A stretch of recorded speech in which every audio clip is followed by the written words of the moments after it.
Hello बच्चों, मैं सभी का स्वागत करता हूं फिजिक्स ज्ञान मुकेश ने चैनल पे। मुझे कुछ बच्चे के कमेंट्स या कॉल्स आ रहे थे कि सर हम लोगों की अभी फर्स्ट टर्म एग्जाम है और एलियन की पढ़ाई जो चाहिए वो नहीं हो चुकी है, प्रेशर आ रहा है।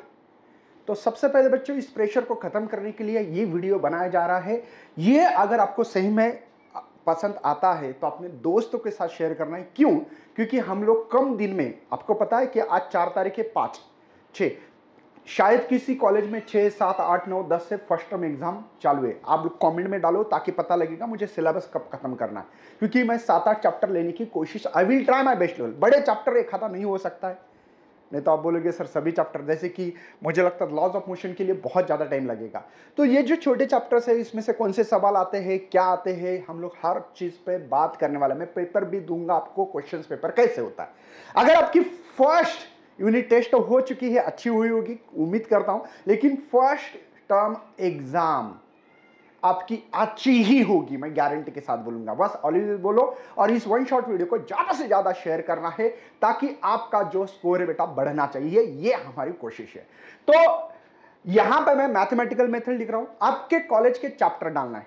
किसी किसी के अलग अलग चैप्टर होते हैं। देखो कोई क्या करता है, पहले 3 चैप्टर जैसे कि unit and measurement, mathematical method, motion in play, बाद में P2 के जैसे कि कोई इलेक्ट्रोस्टैटिक चैप्टर डाल सकता है भैया, कोई है ना, अलग अलग जो भी आपके चैप्टर, जैसे कि मैं सिलेबस साथ में लेके बैठा हूं जानबूझकर। कुछ किसी किसी की क्या हो सकता है, साउंड, ऑप्टिक्स, इलेक्ट्रोस्टैटिक्स। मतलब कॉलेज के ऊपर डिपेंड है कौन सा सिलेबस देना है नहीं देना है। तो इसलिए कमेंट में डालो ताकि मैं I will try my best level, ज्यादा से ज्यादा जिसको ज्यादा लाइक आएंगे। जैसे कि एक ने डाला इलेक्ट्रोस्टैटिक, लाइक ज्यादा है उसके ऊपर, तो मुझे समझ में आएगा कि ये चैप्टर बहुत ज्यादा बच्चों का है। ठीक है, तो यार चलो इधर उधर से बातें करने से अच्छा है कि हम लोग स्टार्ट करते हैं मैथमेटिकल मेथड्स। सबसे पहले बेटा डेफिनेशंस भी आती है। डिफाइन द टर्म, सवाल कैसे आता है, define the term scalar and vector, 2 mark के लिए सवाल। सेक्शन बी में आपको क्वेश्चन पेपर का पैटर्न में भी आपको प्रोवाइड करूंगा। स्केलर क्या होती है, जो फिजिकल क्वांटिटी है ये ओनली मैग्नीट्यूड को दर्शाती है। मतलब मैं बता देता हूं फटाक से आप लोगों को, जैसे कि आलू लेने की गए, कितना लेना है, 2 kg भैया, इसको ओनली मैग्नीट्यूड होता है। मतलब मैग्नीट्यूड में एक तो नंबर होता है और दूसरा जो होता है वो यूनिट होता है। ऐसा नंबर रहा तो ये होगा भैया ओनली स्केलर क्वांटिटी। इसके लिए डायरेक्शन की जरूरत नहीं है। जैसे कि मैं डायरेक्शन की बात करूं, मुझे जाना है औरंगाबाद, मेरे राइट साइड में इधर औरंगाबाद है बेटा, सॉरी लेफ्ट साइड में, तो औरंगाबाद इस साइड में, तो मुझे बोलना पड़ेगा यहां से 5 किलोमीटर जाना पड़ेगा इस डायरेक्शन में। इधर जाओ, किसी ने पूछा रास्ते पे खड़े, भैया औरंगाबाद कहाँ जाना है, भैया कुछ नहीं, इस साइड में जाओ, इस दिशा में 5 किलोमीटर बोलना पड़ेगा ना। मतलब डायरेक्शन और मैग्नीट्यूड 5 किलोमीटर बोला है। लेकिन जब पोटैटो लोगे आप, तब कभी नहीं बोलोगे मुझे फॉरवर्ड, ईस्ट, वेस्ट, कोई डायरेक्शन नहीं बताने की जरूरत है। वह स्केलर क्वांटिटी है।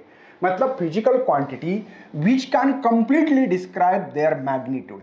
ओनली क्या गिनेंगे, मैग्नीट्यूड मतलब मोजना, मापना, मेजर करना, किसी चीज को ओनली मेजर करना है। जैसे दूध लेने गए, 2 लीटर दूध दे दो, ओनली मेजर कर रहे, बराबर है ना। केली लेने के लिए गए, 2 डजन केली देना, तो ये बेटा ओनली एंड ओनली मैग्नीट्यूड है, उस क्वांटिटी को स्केलर क्वांटिटी कहते हैं। तो ऐसा मास है, टाइम भी, डायरेक्शन नहीं बताते, टेम्परेचर है, डेंसिटी है। डिफाइन याद हो रही है, अब भी डिफाइन मेरे साथ याद करना है बच्चों। अगर आप चाहते हो नंबर लेना, क्या बोलोगे, physical quantity which can be completely describe, क्या करेंगे, by their magnitude. Only magnitude होना चाहिए, is called as scalar quantity. Define ऐसे ही लिखना है, ओनली मैग्नीट्यूड लिखोगे तो वो इंप्रेशन नहीं पड़ता है ना। Physical quantity which can complete describe their magnitude is called as scalar quantity. मेरे साथ में बोलोगे तो और मजा आएगा। वेक्टर क्वांटिटी, जिसको magnitude as well as a direction, क्या बोल रहा हूं बेटा, जिसके पास मैग्नीट्यूड हो, जिसके पास मैग्नीट्यूड एज वेल एज क्या होना चाहिए भैया, डायरेक्शन। मैंने क्या बोला, मुझे औरंगाबाद जाना है, कितना, 5 किलोमीटर दूर, कहां, ईस्ट की तरफ बोलना पड़ेगा ना भैया, है ना। अपनी जैसे कि वेलोसिटी की क्वांटिटी है ना, जैसे डिस्प्लेसमेंट है। डिस्प्लेसमेंट मतलब जैसे कि देखो यार, मैं यहां से, मैं 2nd फ्लोर पे रहता हूं, फिलहाल मैं अपना स्टूडियो है, यहां से मैं बॉल नीचे डालू विंडो से, एक बंदा है नीचे से डायरेक्ट जंप कर रहा है, यहां से नीचे डायरेक्ट जंप कर रहा है, और एक बंदा पहले फ्लोर पे, दूसरे फ्लोर पे, ऐसे जाते जाते जाते जाते नीचे जा रहा है कि नहीं? जो शॉर्टकट डिस्टेंस इस्तेमाल करना है उसको डिस्प्लेसमेंट कहते हैं। मैंने बोला ना, नीचे 2 मीटर जंप लगाई, छलांग लगा दी, तो मीटर आ गया 2 मीटर, यूनिट एंड मैग्नीट्यूड आ गया, डायरेक्शन नीचे, डाउनवर्ड डायरेक्शन। तो इसको कहते बेटा वेक्टर क्वांटिटी। मतलब ऐसी फिजिकल क्वांटिटी, बोलो कैसे? Physical quantity which need the magnitude as well as a direction for their complete description is called as vector. बोलो मेरे साथ, बोलो भैया, बोलो, आपको यही करवा के दूंने वाला हूं। Physical quantity which need the magnitude as well as direction. Important word क्या? Magnitude as well as direction. For their complete description, now then it is called as the vector quantity. Example, displacement velocity force, है ना भैया? मैंने force लगाया, कब ऊपर लगाया, कितना? 10 न्यूटन, है ना? डायरेक्शन इंपॉर्टेंट है। चलो फटाफट लेते हैं। जीरो वेक्टर क्या होता है सर?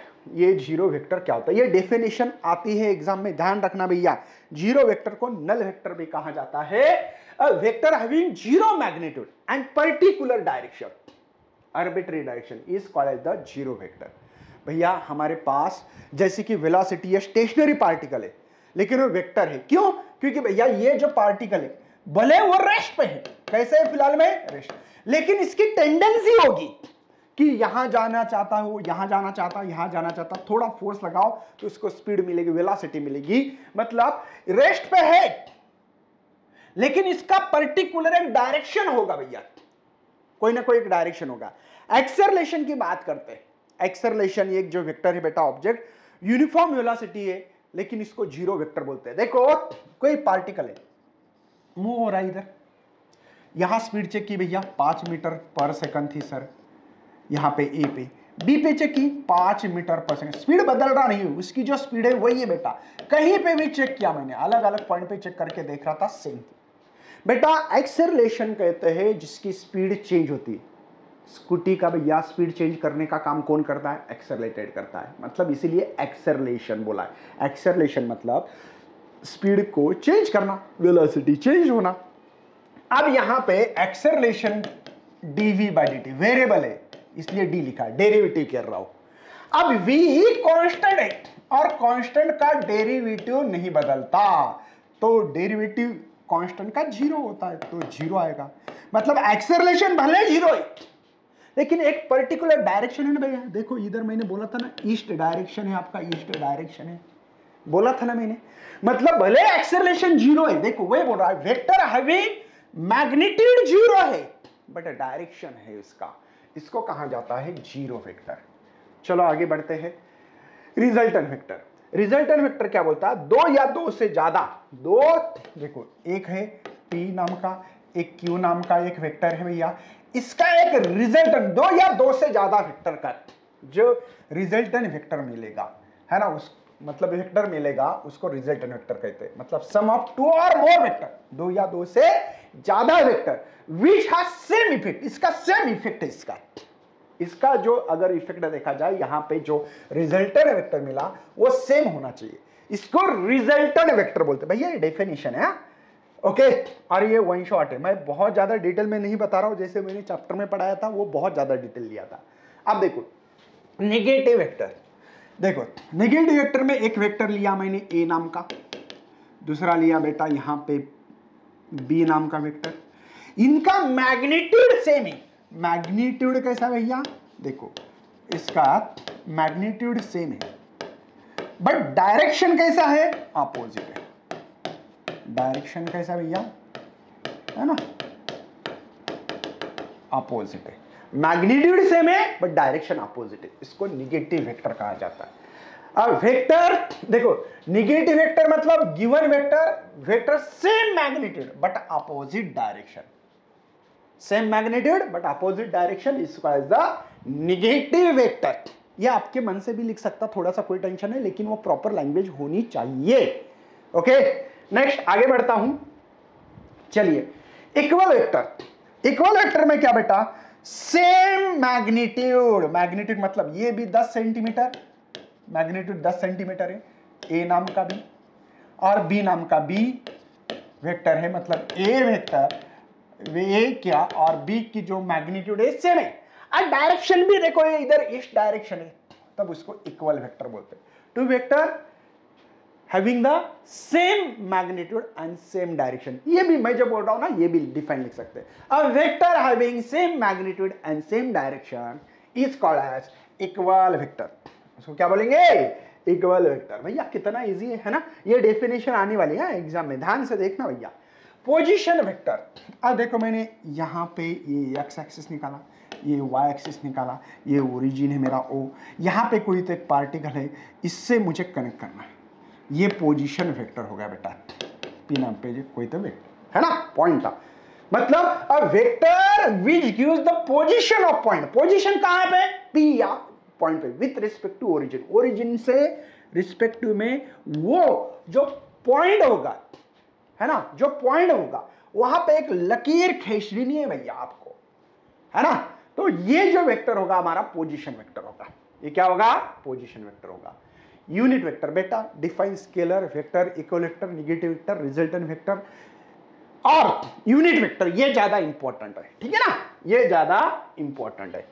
चलिए, a vector having unit magnitude in a given direction is called as unit vector in that direction. A vector having unit magnitude, कैसा बेटा? यूनिट मैग्नीट्यूड है, मतलब जैसे कि यूनिट वेक्टर निकालना है, एक वेक्टर निकालो, ए वेक्टर लिया मैंने, सॉरी ए वेक्टर लिया, एक मिनट, हाँ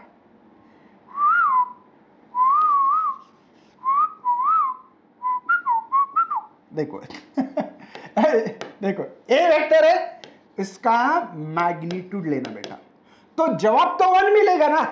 अ वेक्टर हैविंग यूनिट मैग्नीट्यूड, मतलब वेक्टर जो है देखो, एक कंसीडर करो, आपके मालूमात के लिए मैं बताने वाला हूं, ये एक्स है, ये वाई है और ये जेड, एक्स वाई जेड, ये यूनिट वेक्टर होता है।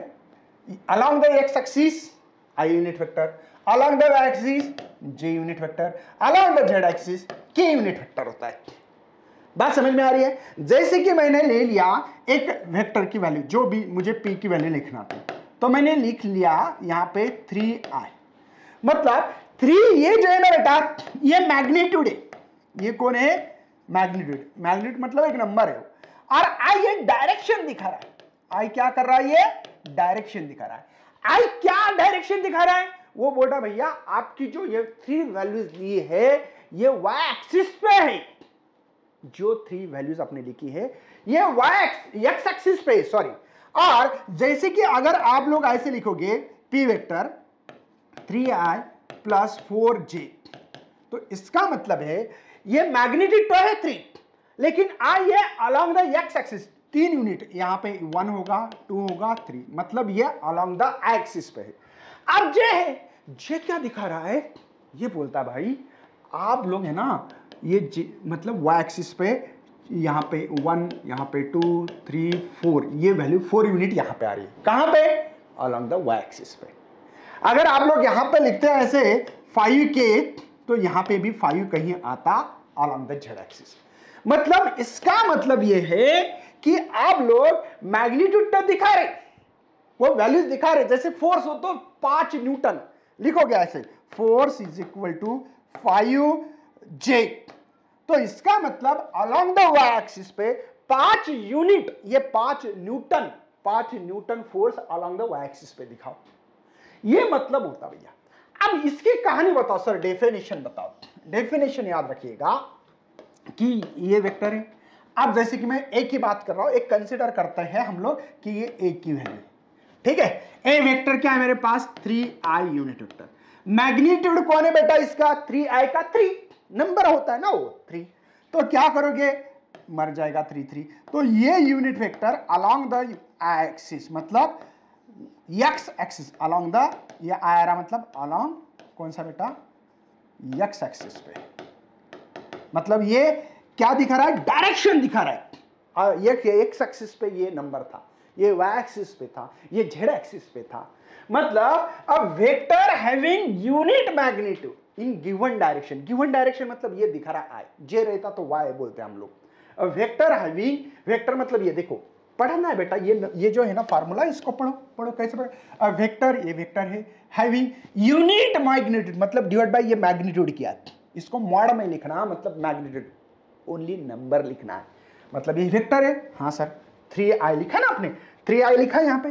3i का मतलब क्या बेटा? ये वेक्टर है। क्यों? डायरेक्शन दिखा रहा है अलोंग द एक्स एक्सिस, और इसका मैग्नीट्यूड कौन है? फिर 3 है। 3 कैंसिल, तो ये वेक्टर ही दिखा रहा है ना, मतलब भैया ये यूनिट वेक्टर है। इसी को यूनिट वेक्टर 1 वैल्यूज आ रही है ना, 3 3 मतलब यूनिट मतलब 1।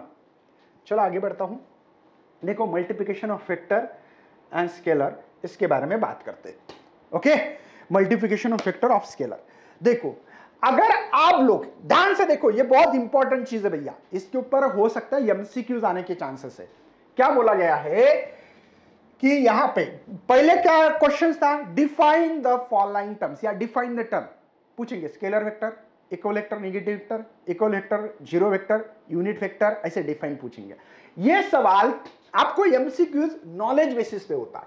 कैसे होता है सर? उनका कहना है आपके पास एक, अगर आप is equal to scalar number हो, क्या होना चाहिए? एक स्केलर, और इसका मल्टीप्लिकेशन अगर वेक्टर के साथ हो, किसके साथ हो? वेक्टर के साथ हो।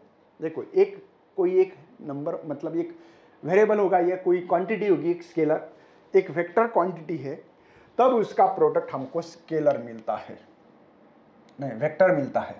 क्या मिलता है भाई साहब? वेक्टर मिलता है। सर कोई प्रूफ है आपका पास? हाँ जी, मेरे पास प्रूफ है, यही है multiplication of vector by scalar, या स्केलर वेक्टर बोलो। प्रूफ है? हाँ बिल्कुल है। कौन सी क्वांटिटी है? देखो मुझे पता है कि एक मास एक क्वांटिटी बेटा, और ये वेक्टर है मेरे पास एक्सेलरेशन। क्या है ये? एक्सेलरेशन। एक्सेलरेशन ये वेक्टर क्वांटिटी है, मास ये स्केलर क्वांटिटी है। आपको पता है एम ए ये फार्मूला किसका है? तो ऑब्वियसली 100% फोर्स का है, और फोर्स ये वेक्टर क्वांटिटी है। मतलब वो कहता है अगर एक स्केलर का मल्टीप्लिकेशन अगर वेक्टर के साथ हो, तो जो इसका आंसर मिलेगा, इन दोनों का क्या है फार्मूला पता है? इन दोनों का आंसर क्या बेटा? फोर्स है, क्योंकि force is equal to Newton law तो पढ़ा होगा, एम ए, ये फार्मूला पहले चैप्टर में भी हो चुका है यूनिट एंड डायमेंशन निकालते समय। तो m into a, m a scalar quantity, ये वेक्टर है बेटा। तो बेटा एक स्केलर और एक वेक्टर का प्रोडक्ट होने के बाद, मल्टीप्लिकेशन होने के बाद, ये जो प्रोडक्ट मिलेगा, जो आंसर मिलेगा, प्रोडक्ट, इन दोनों का प्रोडक्ट जो मिलेगा वो वेक्टर होना चाहिए। फोर्स वेक्टर है, पता है कितने न्यूटन फोर्स लगा रहे कौन से डायरेक्शन में? मैंने इसके ऊपर 10 न्यूटन फोर्स लगाए, कौन से? ऊपर डायरेक्शन में। बात समझ में आ रही है? इजी है, समझा बेटा? ये एक एग्जांपल के तौर पे आपको होना चाहिए। नंबर दूसरा एग्जांपल देखो, आपको पता है मास इंटू वेलोसिटी। देखो मास, देखो मास कौन है रे? स्केलर क्वांटिटी, सबको पता है। सर वेलोसिटी वेक्टर क्वांटिटी है सर। एक स्केलर एक वेक्टर का प्रोडक्ट हो, तो उसका जब प्रोडक्ट मिले, जो जवाब मिले, जो आंसर मिले, वो भी वेक्टर ही होगा। आपके मालूमात के लिए एक स्केलर एक वेक्टर, मास इंटू वेलोसिटी, किसका फार्मूला भाई? सिंपल है सर, मोमेंटम का। और मोमेंटम कौन है भैया? वेक्टर क्वांटिटी है, सब गांव को पता है, मुझे पता है, आपको पता है। क्या मेरे जवाब समझ में आ रहा है? एक स्केलर एक वेक्टर का अगर प्रोडक्ट हो, मल्टीप्लिकेशन हो, तब उसका जो आंसर मिलता है, इन दोनों का आंसर जो मिलेगा वो वेक्टर क्वांटिटी होगा। इन दोनों का मिलेगा वेक्टर क्वांटिटी होगा। कब बेटा? एक स्केलर एक वेक्टर, एक स्केलर एक वेक्टर होना चाहिए, अदरवाइज नहीं। I will repeat, okay. चलिए नेक्स्ट बेटा, addition and subtraction of vector. कुछ नहीं, ये बहुत सिंपल सा फंडा है। अगर दो वेक्टर का डायरेक्शन सेम हो तो एडिशन करो। जैसे कि यहां पे मेरे पास बुक का दिया वाला मैं अलग दूंगा, यहाँ पे 8 सेंटीमीटर है, ठीक है। दूसरा भी वेक्टर है मेरे पास, यहाँ पे 12 सेंटीमीटर है सर। अब इसके एडिशंस करोगे। क्यों करोगे एडिशंस? सर एडिशन करने का कारण यह है, दो वेक्टर का भले मैग्नीट्यूड सेम ना हो बट डायरेक्शन सेम रहा तो एडिशंस करते। क्या करते हैं? एडिशन। कितनी आएगी बेटा? 20 सेंटीमीटर। और डायरेक्शन कौन सा आएगा? ये दो वेक्टर का जो डायरेक्शन होगा वही आएगा। ये तो बात हो गई सर एडिशन की, समझ में आ गई। अब हम लोगों को सर थोड़ा सा सब्ट्रैक्शन में प्रॉब्लम होने के चांसेस हो सकते हैं। क्यों बताता हूं बेटा। अब मेरे पास एक वेक्टर है, जैसे कि यहां पे 15 सेंटीमीटर वेक्टर लिया और एक वेक्टर है मेरे पास जो कि 7 सेंटीमीटर है। अब यहां पे क्या दिख रहा है, सब्ट्रैक्शन कब होता है, जब दो वेक्टर का डायरेक्शन अपोजिट हो, विरुद्ध दिशा में हो, एंटी पैरेलल हो, बस हो गया अभी। तब बेटा इसका जो रिजल्टेंट है वो रिजल्टेंट जो मिलेगा सब्ट्रैक्शन करके, इतना बड़ा तो नहीं होता लेकिन मान लो यार, टेंशन मत लेना। कुछ बच्चे बोलते सर इतना बड़ा निकालते हो क्या, तो देखो यहाँ पे मैं अलग मार्कर इस्तेमाल करूंगा, तो यहाँ पे मुझे कुछ ऐसा मिलेगा। कितना होगा बेटा, 8 सेंटीमीटर। और डायरेक्शन कौन सा होगा, जो बड़ा वेक्टर है, जो बड़ा। अब मुझे बताओ 15 बड़ा है या 7 बड़ा है, तो करेक्ट बोलोगे आप, तो 15 बड़ा है। 15 का डायरेक्शन इस दिशा में, तो इसलिए इसका भी इसी दिशा में होना चाहिए। ओके, तो ये सब्ट्रैक्शन है। चलिए ट्रायंगल लॉ, ये सवाल आता है बेटा, ये सवाल ट्रायंगल लॉ और पैरेललोग्राम लॉ आने के बहुत सारे चांसेस है। मैं क्या बोल रहा हूं, दो वेक्टर लिया, देखो ये P एक वेक्टर है और एक Q वेक्टर है भैया, समझे, दो वेक्टर लिया मैंने, है ना। When two vector represented the two side of the triangle. अब इसके दो साइड ट्रायंगल की बन सकती है क्या, हाँ जी, कैसी, वेक्टर हमेशा पैरेलल में शिफ्ट होते हैं, तो ये जो वेक्टर इसको पैरेलल शिफ्ट करके यहां चिपका देता, कौन सा, Q वेक्टर। देखो ये P वेक्टर था, Q वेक्टर को पैरेलल शिफ्ट करके चिपका दिया, यहाँ पे दो साइड बना दी। अब वेक्टर आ गया, वेक्टर को क्या क्या होता है, मैग्नीट्यूड होगा और डायरेक्शन होगा, वेक्टर है भैया, तो उसको मेजर भी करेंगे और उसका डायरेक्शन भी इंपॉर्टेंट है। Very good sir. Taken in a same order and third एक साइड निकालनी हमको जो ट्रायंगल को रिप्रेजेंट करे। अब इसको ट्रायंगल थोड़ी बोल सकते, नहीं बोलेंगे, कब बोलेंगे, अगर एक ऐसी लाइन ड्रॉ करोगे तो। लेकिन ये ड्रॉ लाइन कर रहे हो जो रिजल्टेंट वेक्टर बोलते हैं इसको, ये ड्रॉ करते समय ध्यान से देखना भैया कि पहले वेक्टर का ओरिजिन, देखो इसको कहते हैं ये ओरिजिन, समझे, ये ओरिजिन है, सबको पता है सर। और ये कौन है बेटा, एंड है ना, या इसको हेड बोल सकते हैं, इसको टेल बोल सकते हैं, शेपुट हेड है ना, ये हेड है हमारा, समझे ना, ऐसे भी बोल सकते हैं। तो ध्यान से देखिएगा, पहले वेक्टर का ओरिजिन थर्ड वेक्टर जो निकाल रहे उसका ओरिजिन के साथ कनेक्ट होना चाहिए, ज्वाइंट होना चाहिए, और सेकंड वेक्टर का एंड और थर्ड का एंड कनेक्ट होना चाहिए, तो ही ये रिजल्टेंट वेक्टर बनेगा, अदरवाइज नहीं। बस यही इसकी कहानी लिखी गई है। देखो मैंने क्या बोला, दो वेक्टर लिए, हाँ sir, represented by the two side of the triangle, P and Q, दो ट्रायंगल की दो साइड बनाई, उसको मैग्नीट्यूड एंड डायरेक्शन होगा, हाँ, taken in a same order, third side of the triangle represented in magnitude and direction of resultant of vector, इसका resultant आना चाहिए। लेकिन रिजल्टेंट निकालते समय कुछ बातों का ध्यान रखना पड़ता है। कौन सा, कि पहले वेक्टर का ओरिजिन थर्ड के ओरिजिन के साथ होना चाहिए, सेकंड का एंड थर्ड के एंड के साथ होना चाहिए, तब हम लोग इसको रिजल्टेंट वेक्टर बोल सकते हैं। यही है बेटा ट्रायंगल का लॉ। सर कुछ मैथमेटिकल एक्सप्रेशन दोगे, हाँ जी बिल्कुल दूंगा भैया। देखो रूल्स एंड रेगुलेशंस याद रखना, दुआ लगेगी भैया आपको, क्या लगेगी, दुआ लगेगी। आपको क्या बोला, पहला एक वेक्टर लिया मैंने जो कि इसका नाम हमने ए लिया, पी क्यू लिया था पहले, कोई टेंशन नहीं। दूसरा वेक्टर है सर क्यू वेक्टर, मैंने क्या बोला था, पहले का एंड दूसरे के ओरिजिन के साथ कनेक्ट होना चाहिए, पहला खत्म हुआ तो दूसरा क्या करते, पहले का एंड दूसरे का ओरिजिन कनेक्ट होना चाहिए। थर्ड क्या है, रिजल्टेंट वेक्टर। कैसे ड्रॉ किया जाता है, पहले के ओरिजिन दूसरे के ओरिजिन के साथ, दूसरे का एंड तीसरे के एंड के साथ, यही है रिजल्टेंट। तो क्या करते हैं, हमने सम कर रहे हैं बेटा। क्या हुआ, जब दो वेक्टर पैरेलल हो तो सिंपल एडिशंस करते थे, जैसे मैंने 8 + 12 20 किया था, याद है। एंटी पैरेलल तो सब्ट्रैक्शन करेंगे, लेकिन जब दो वेक्टर ना डायरेक्शन सेम है ना एंटी पैरेलल है, ऐसे समय पे क्या करना चाहिए, अगर ऐसे दो वेक्टर दिखाई देते हैं उसको पैरेलल शिफ्ट करके अगर मेरा ट्रायंगल बनता है भैया, तो ट्रायंगल लॉ लगाना चाहिए। मेरी बात समझ में आ गई। हमने क्या पढ़ा सर, दो वेक्टर है, सेम डायरेक्शन है, सर चिपका दो, एडिशन करो। ये 8 था, ये 12 था, आपने खटाक से बोल दिया सर ये 20 वेक्टर है। ये थोड़ा सा बड़ा निकालना चाहिए। एंटी पैरेलल है सर, ओके सर। क्या करोगे सर, बस यहाँ पे जो भी होगा समझो, ये 7 था, ये हमारे पास 15 है, तो ये 8 सेंटीमीटर। तो ये एडिशन सब्ट्रैक्शन ठीक ठाक था। लेकिन मेरे पास एक ऐसा है, एक ऐसा है कुछ वेक्टर, क्या करे सर, ना तो ये पैरेलल है ना ये एंटी पैरेलल है, दिमाग की बत्ती नहीं जल रही है। सर जलाओ, मैंने जला दी भैया, मैंने एक ट्रायंगल बना दिया। और इसी के कारण हमने triangles law of vector additions ऐसा पॉइंट पढ़ते हैं, समझे। चलो सर कुछ बता दो अभी आगे क्या करना है। चलो सुन लीजिएगा भैया, देखो आपकी एग्जाम है, अगर बुक साथ में लेके बैठोगे तो मजा आएगा भैया, भैया मजा मजा।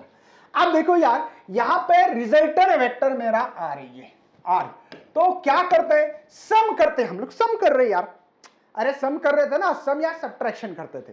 तो यहां पे ऐसा लग रहा है कि मुझे कि कंबाइन करना दो वेक्टर को, तो ए वेक्टर प्लस बी वेक्टर कर सकते हैं। पहला वेक्टर प्लस दूसरा वेक्टर इज इक्वल टू तीसरा वेक्टर। क्या करना है, पहला वेक्टर ये है। सर कैसे समझे कि ये पहला ही वेक्टर है और ये दूसरा है, ये तीसरा है।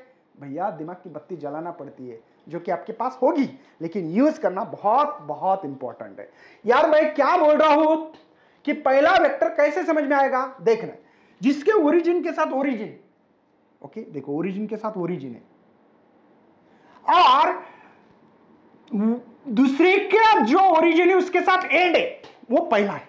आई विल रिपीट, ओरिजिन के साथ ओरिजिन वहां से पकड़ना है। फिर सर ये भी है, ये भी है, कौन सा पकड़े, पहला कौन सा समझे, ये समझे या ये समझे, आर समझे या ए समझे। तो मैंने बोला सिंपल बात करनी है, यहां पे एंड है, तो 100% देखो ओरिजिन ओरिजिन एंड एंड, वो तो तीसरा वेक्टर हो गया, वो रिजल्टेंट वेक्टर हो गया। ओरिजिन के साथ ओरिजिन, एंड के साथ एंड, ऐसे वेक्टर को बाजू में निकालो, उसको रिजल्टेंट बोलो।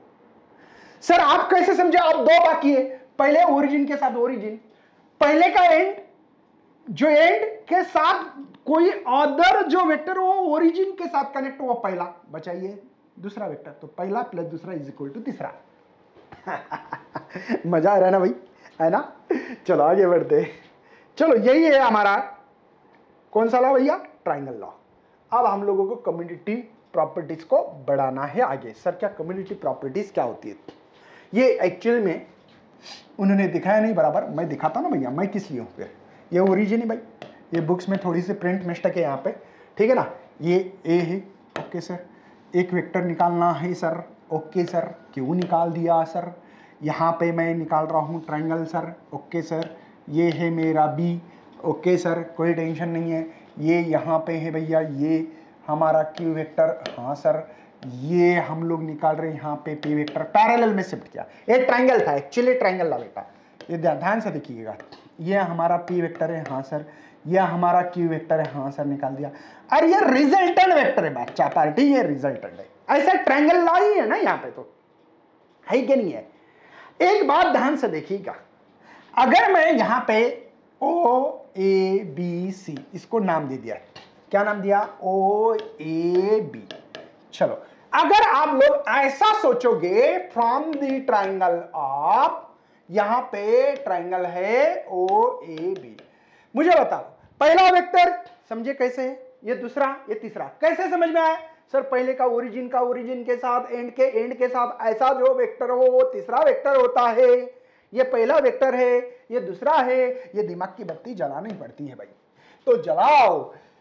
ये आर वेक्टर सर होगा ए वेक्टर, पी वेक्टर है क्या बोलना, चलो कोई टेंशन नहीं भाई, पी है तो पी ही लिखेंगे, क्यों टेंशन लेने का, टेंशन लेने का नहीं भैया, देने का काम होता है हमारा। तो सर देखो पी वेक्टर पहला प्लस दूसरा, ये क्यू वेक्टर है, लिख दिया सर। सर और एक ट्रायंगल दिख रहा है, कौन सा, लिखो भाई, from the triangle of O C B, दिख रहा है भैया, ओ सी बी। क्या है फंडा, ये रिजल्टेंट वेक्टर है।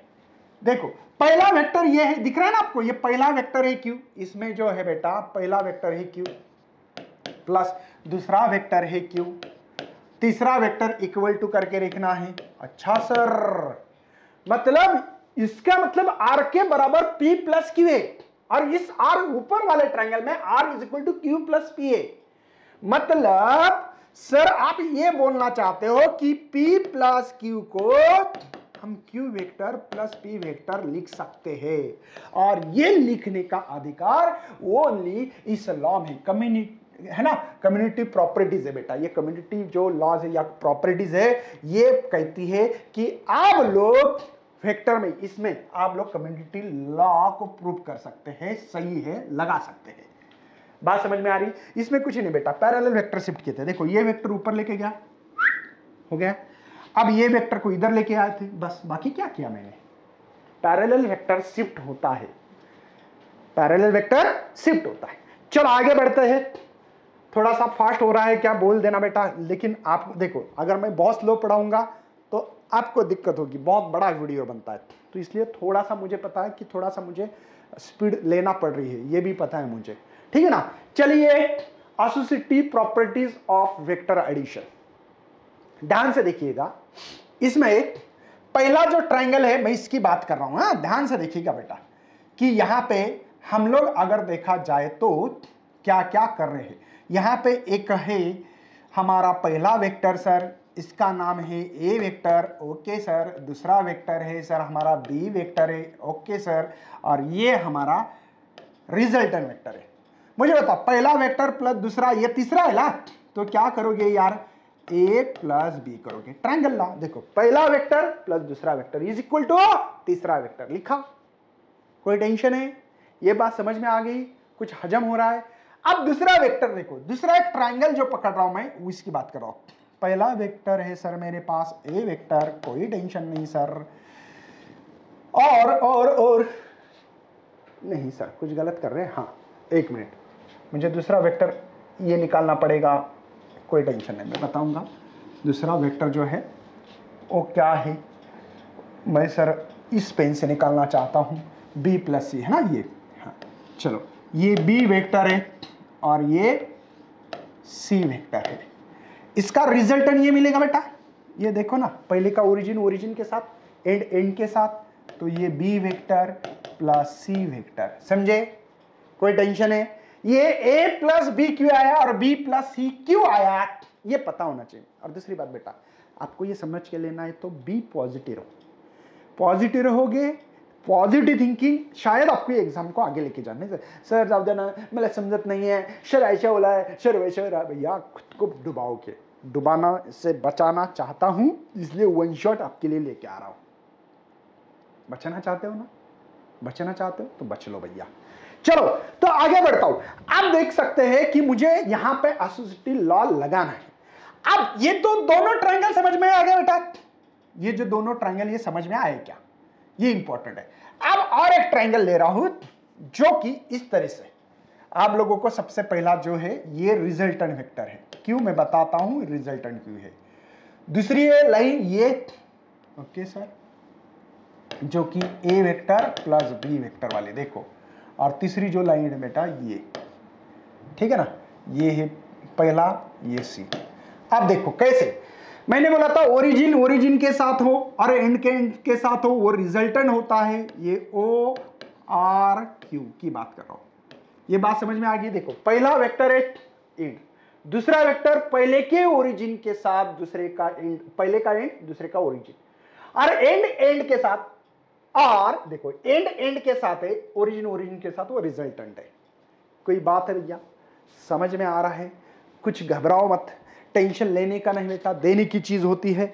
चलो आगे बढ़ते हैं भैया। मेरे पास एक ट्रायंगल है, फ्रॉम दी ट्रायंगल ऑफ, जो लिखा है सर अपने, वो लिखा है sir triangle O R Q. मुझे बताओ, पहला वेक्टर कौन है, ए प्लस बी है sir, A vector plus B vector है सर, इसको ब्रैकेट करो सर, प्लस दूसरा वेक्टर सी वेक्टर है, तीसरा वेक्टर ये है। ध्यान से देखना बेटा, क्या बोल रहा, देखो, पहला वेक्टर ए प्लस बी लिख दिया ब्रैकेट में, दूसरा वेक्टर सी है, तीसरा आर है। कोई टेंशन है भाई? कोई टेंशन है? अब देखो, मैं प्रूफ करके दे रहा हूं डायरेक्टली। दूसरा एक वेक्टर देखो, दूसरा एक ट्रायंगल है, ओके सर, है ना ट्रायंगल भाई? कौन सा है? देखो, ये ए वेक्टर है, ओके सर, पहला वेक्टर है। दूसरा वेक्टर ये दिख रहा है, देखो ये दूसरा वेक्टर ये है, उसका नाम है सर बी प्लस सी। कैसे आ गया बी प्लस सी? मैंने बताया था आपको, और ये रिजल्टेंट वेक्टर है। रिजल्टेंट देखो, पहला वेक्टर एंड का दूसरे के ओरिजिन के साथ, ये एंड के साथ, मतलब ये रिजल्टेंट है, उसका नाम है ओ आर पी। चलो, from the triangle of O P R, कैसे भी बोल सकते हैं, ऐसा कुछ नहीं है। चलो, पहला वेक्टर ए वेक्टर प्लस, देखो ये पहला वेक्टर है, प्लस दूसरा वेक्टर करना है B plus C is equal to third vector. Third vector तो इधर लिख रहा हूं मैं, समझ में आ रहा है, मतलब ये आर की वैल्यू, ये भी आर की वैल्यू। तो यही तो असिसिटी ला, या ए वेक्टर प्लस बी वेक्टर को ब्रैकेट में लिखना है, सी वेक्टर इक्वल टू लिख सकता हूं मैं A vector plus B vector plus C vector. कोई टेंशन है भैया? समझ में आ रहा है? समझ में आ रहा है?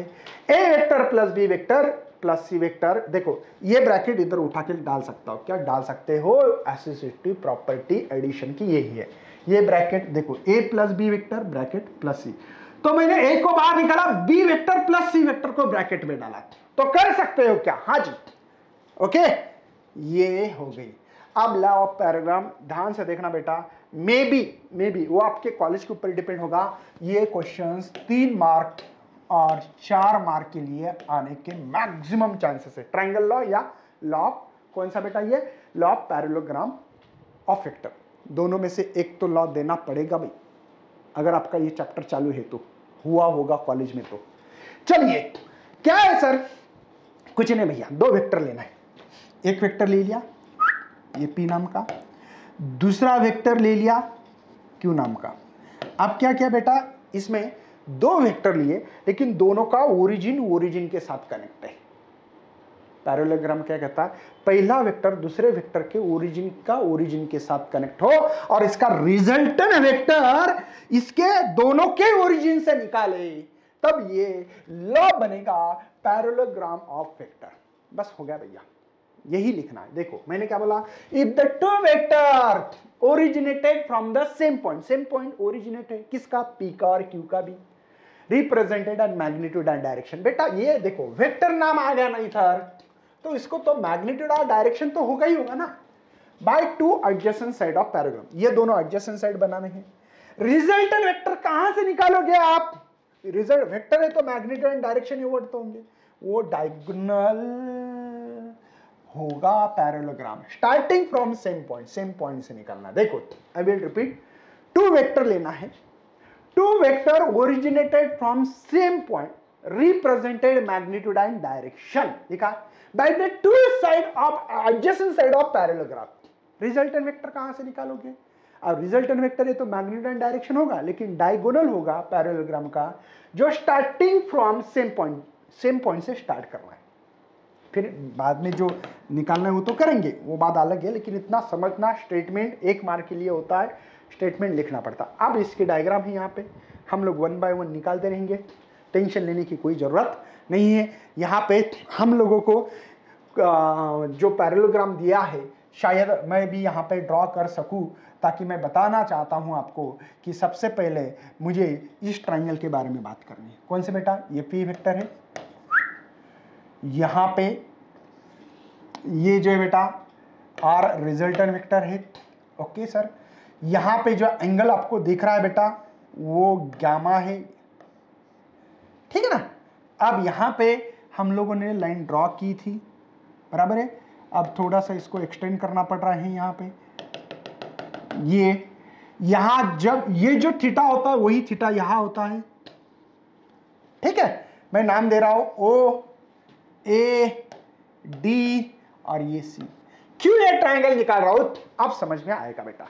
और एक ध्यान रखना, वेक्टर कैसे शिफ्ट होता है? पैरेलल। कैसे होगा? ये इधर आएगा, ये क्यू इधर आएगा भैया, ये वेक्टर जो दिख रहा है ये क्यू है। चलो सर पढ़ते हैं। यहां पे पहले तो हमने स्टेटमेंट तो पढ़ा, स्टेटमेंट 1 मार्क के लिए, अब जो लिख रहे हो 3 मार्क के लिए होने वाला है। ऐसा लिखना पड़ेगा, फ्रॉम ट्रायंगल, नाम क्या बेटा? ओ डी सी ना, ओ डी सी दिख रहा है आपको? देखो O D C triangle. Okay sir, कोई टेंशन नहीं है, मुझे पाइथागोरस थ्योरम इस्तेमाल कर सकता हूं। हाँ जी, क्योंकि ये भैया परपेंडिकुलर था, 90 का एंगल है भैया यहाँ पे। अब 90 है, मतलब यहाँ पे हाइपोटेन्यूज जो है मेरे पास ओ सी का स्क्वायर हाइपोटेन्यूज। बेस कौन है बेटा? ये ओडी बेस है, ये देखो ये ओ डी, देखो ये ओ डी। आपके बुक्स लेके बैठना है, हाँ, बिना बुक के मत बैठो बेटा। ओ डी स्क्वायर प्लस बाद में कौन बचा बेटा? डी सी का स्क्वायर। देखो ये ट्राइंगल लिया मैंने, इसका हाइपोटेन्यूज है ओ सी स्क्वायर लिखा है, ये बेस है ओ डी स्क्वायर, ये हाइट है डी सी स्क्वायर। पता है ना, ये लॉ तो लागू कर सकते हैं आप लोग। तो ओ सी स्क्वायर बेटा, ओडी कौन है? ओडी है मेरे पास ओ ए प्लस ए डी का ब्रैकेट का स्क्वायर प्लस डी सी का स्क्वायर। समझे ना बेटा? देखो ना, ओडी कौन है? तो ओ ए प्लस ए डी। लेकिन आपको ये फार्मूला तो पता होगा, बच्चे तोड़ी है सर, मैं बच्चा हूं क्या? बच्चा A square plus twice A B, B का स्क्वायर। पता है ना, A square first term square plus 2 multiply first term multiply second term का स्क्वायर।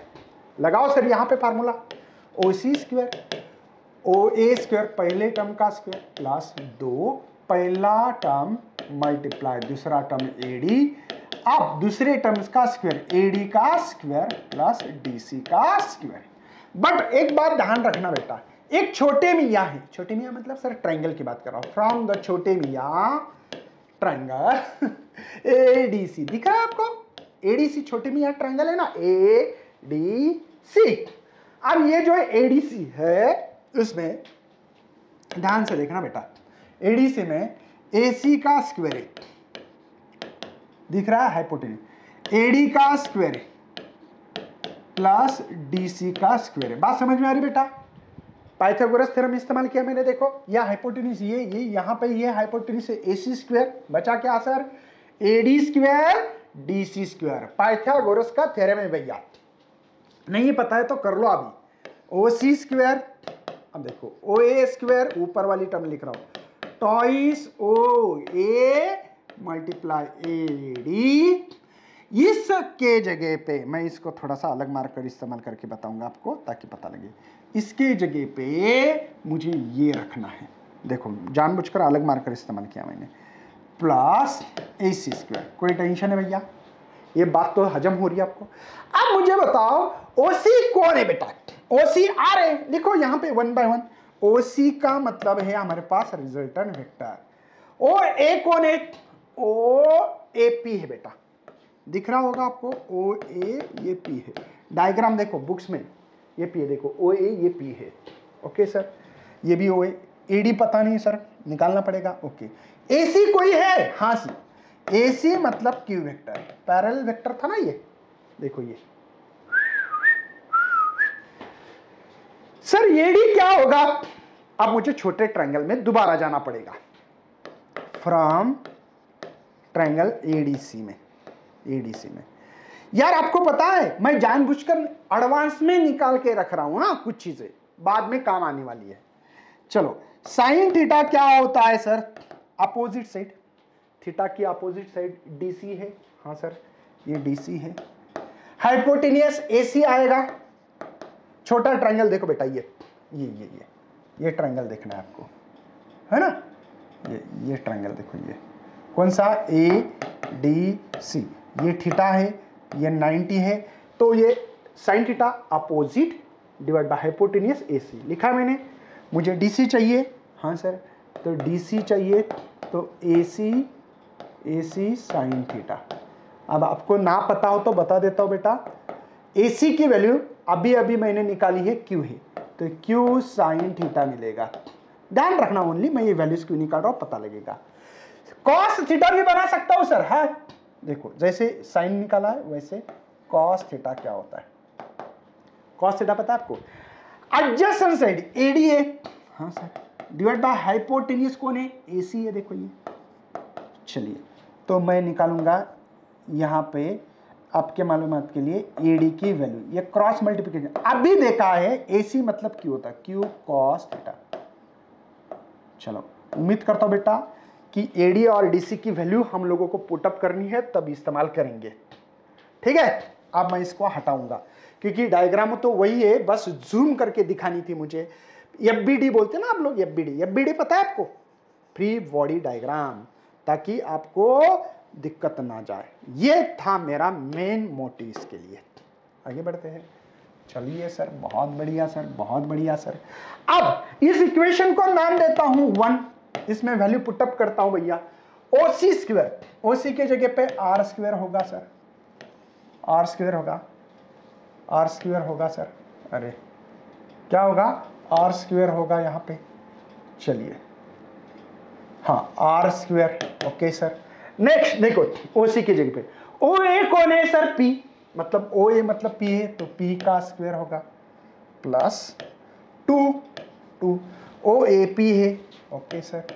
अब एडी क्या है, एडी मतलब क्यू कॉस थीटा बेटा, क्यू कॉस थीटा प्लस बचा क्या सर, एसी, एसी मतलब क्यू का स्क्वायर।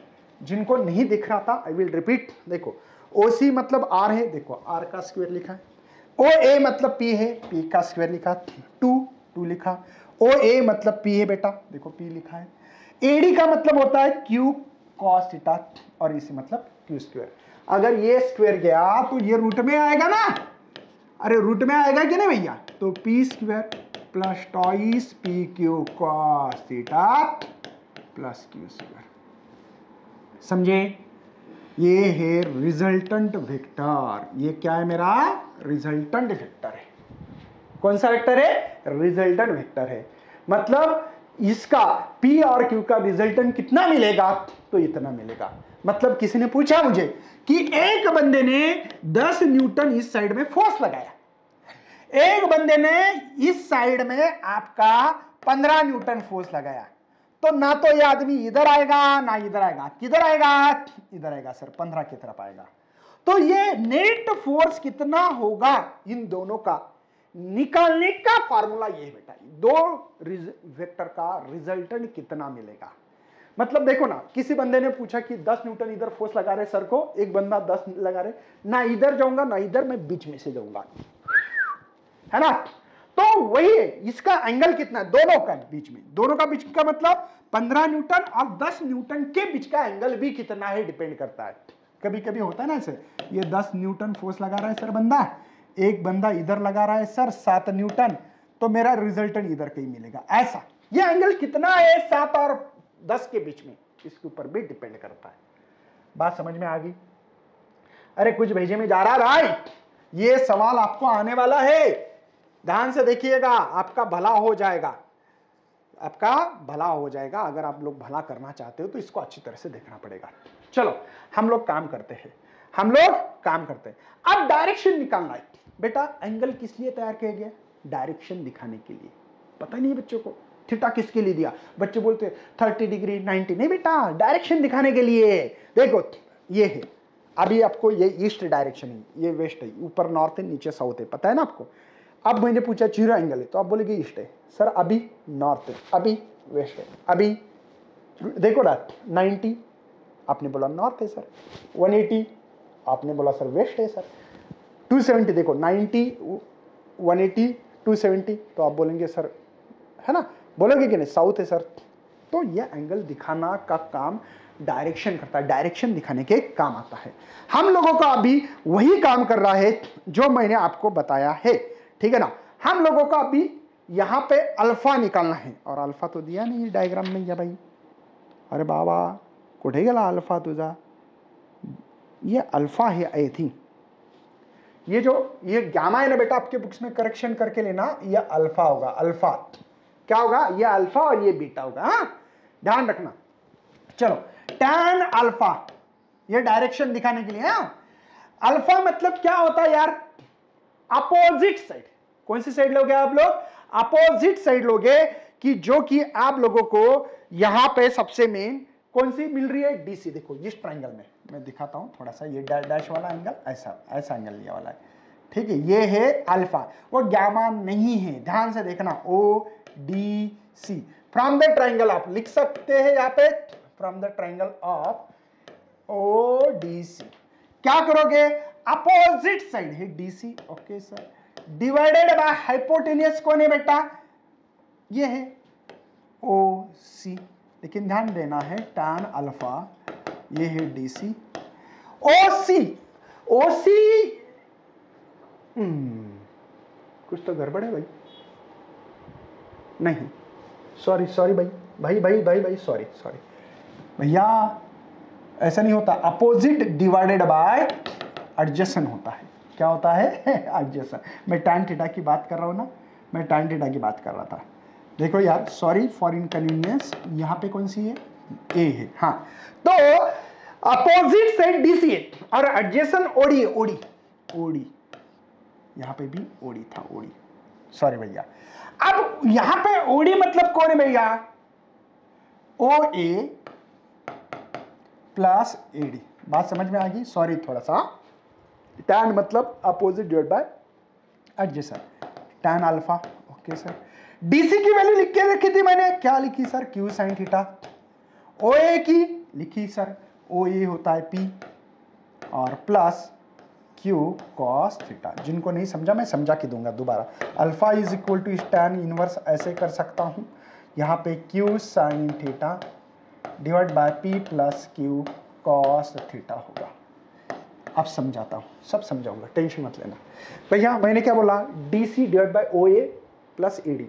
क्यों? ओडी की वैल्यू बेटा ओ ए प्लस एडी। अब डीसी क्या है? क्यू साइन थीटा लिखा है मैंने, देखो Q sine theta. O A क्या है? पी है, पी लिखा। एडी क्या है मेरे पास? एडी है क्यू कॉस थीटा। हो गया बेटा ये डायरेक्शन। वैसे अल्फा बीटा का भी सेम निकाल सकते हैं, सेम, लेकिन यहां तक लिखना है। 4 मार्क का सवाल है भैया, बहुत बढ़िया सवाल है। आपको दुआ मिलेगी ये चैप्टर अच्छी तरह से करोगे तो। क्या करोगे तो? अच्छी तरह से करोगे तो, नहीं तो भैया वाट लगेगी।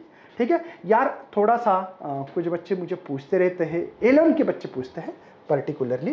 तो जो बच्चे मुझे 11 के बच्चे भी पूछ रहे हैं, और 11 के बच्चे ने इनरोलमेंट किया इस कोर्स में, मतलब आपको लेने के लिए मजबूर नहीं कर रहा हूँ, बोल रहा नहीं है, जिनको लेना है आपका भाई हो सकता है।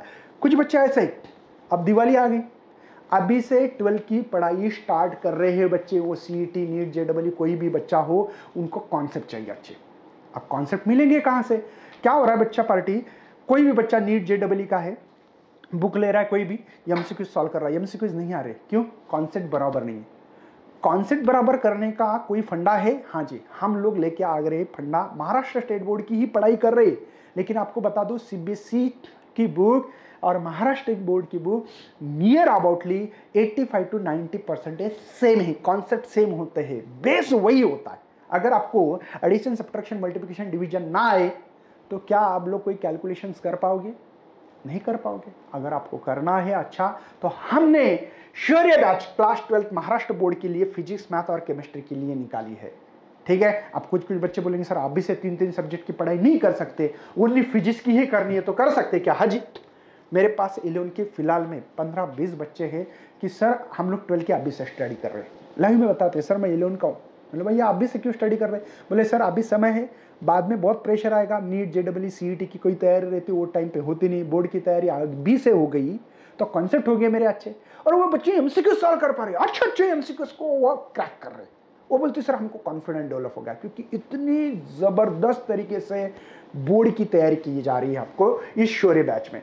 समझे क्या आप? तो इसमें वैसे तो हम लोग तीनों पढ़ा रहे हैं, जैसे कि 6 से 7 मैथ दिनेश सर ऐप पे होता है, 7 से 8 physics Mukesh sir PGMN app होता है, डिस्क्रिप्शन में लिंक मिलेगी PGMN ऐप की।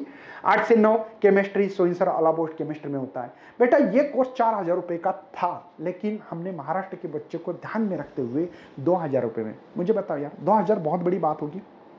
नहीं होगी बेटा। ये अगर आप अभी से तैयारी करोगे तो शायद आपकी लाइफ झिंगालाला हो सकती है। आप लोग 12th में बिल्कुल कोई भी MCQ की बुक उठाओ, MCQ सॉल्व करो, लेकिन बेसिक होना चाहिए। महाराष्ट्र बोर्ड की बुक्स पढ़ा रहे ओनली, लेकिन इसमें हम लोग नोट्स भी दे रहे, DPP दे रहे हैं, MCQs दे रहे हैं तैयारी करने के लिए।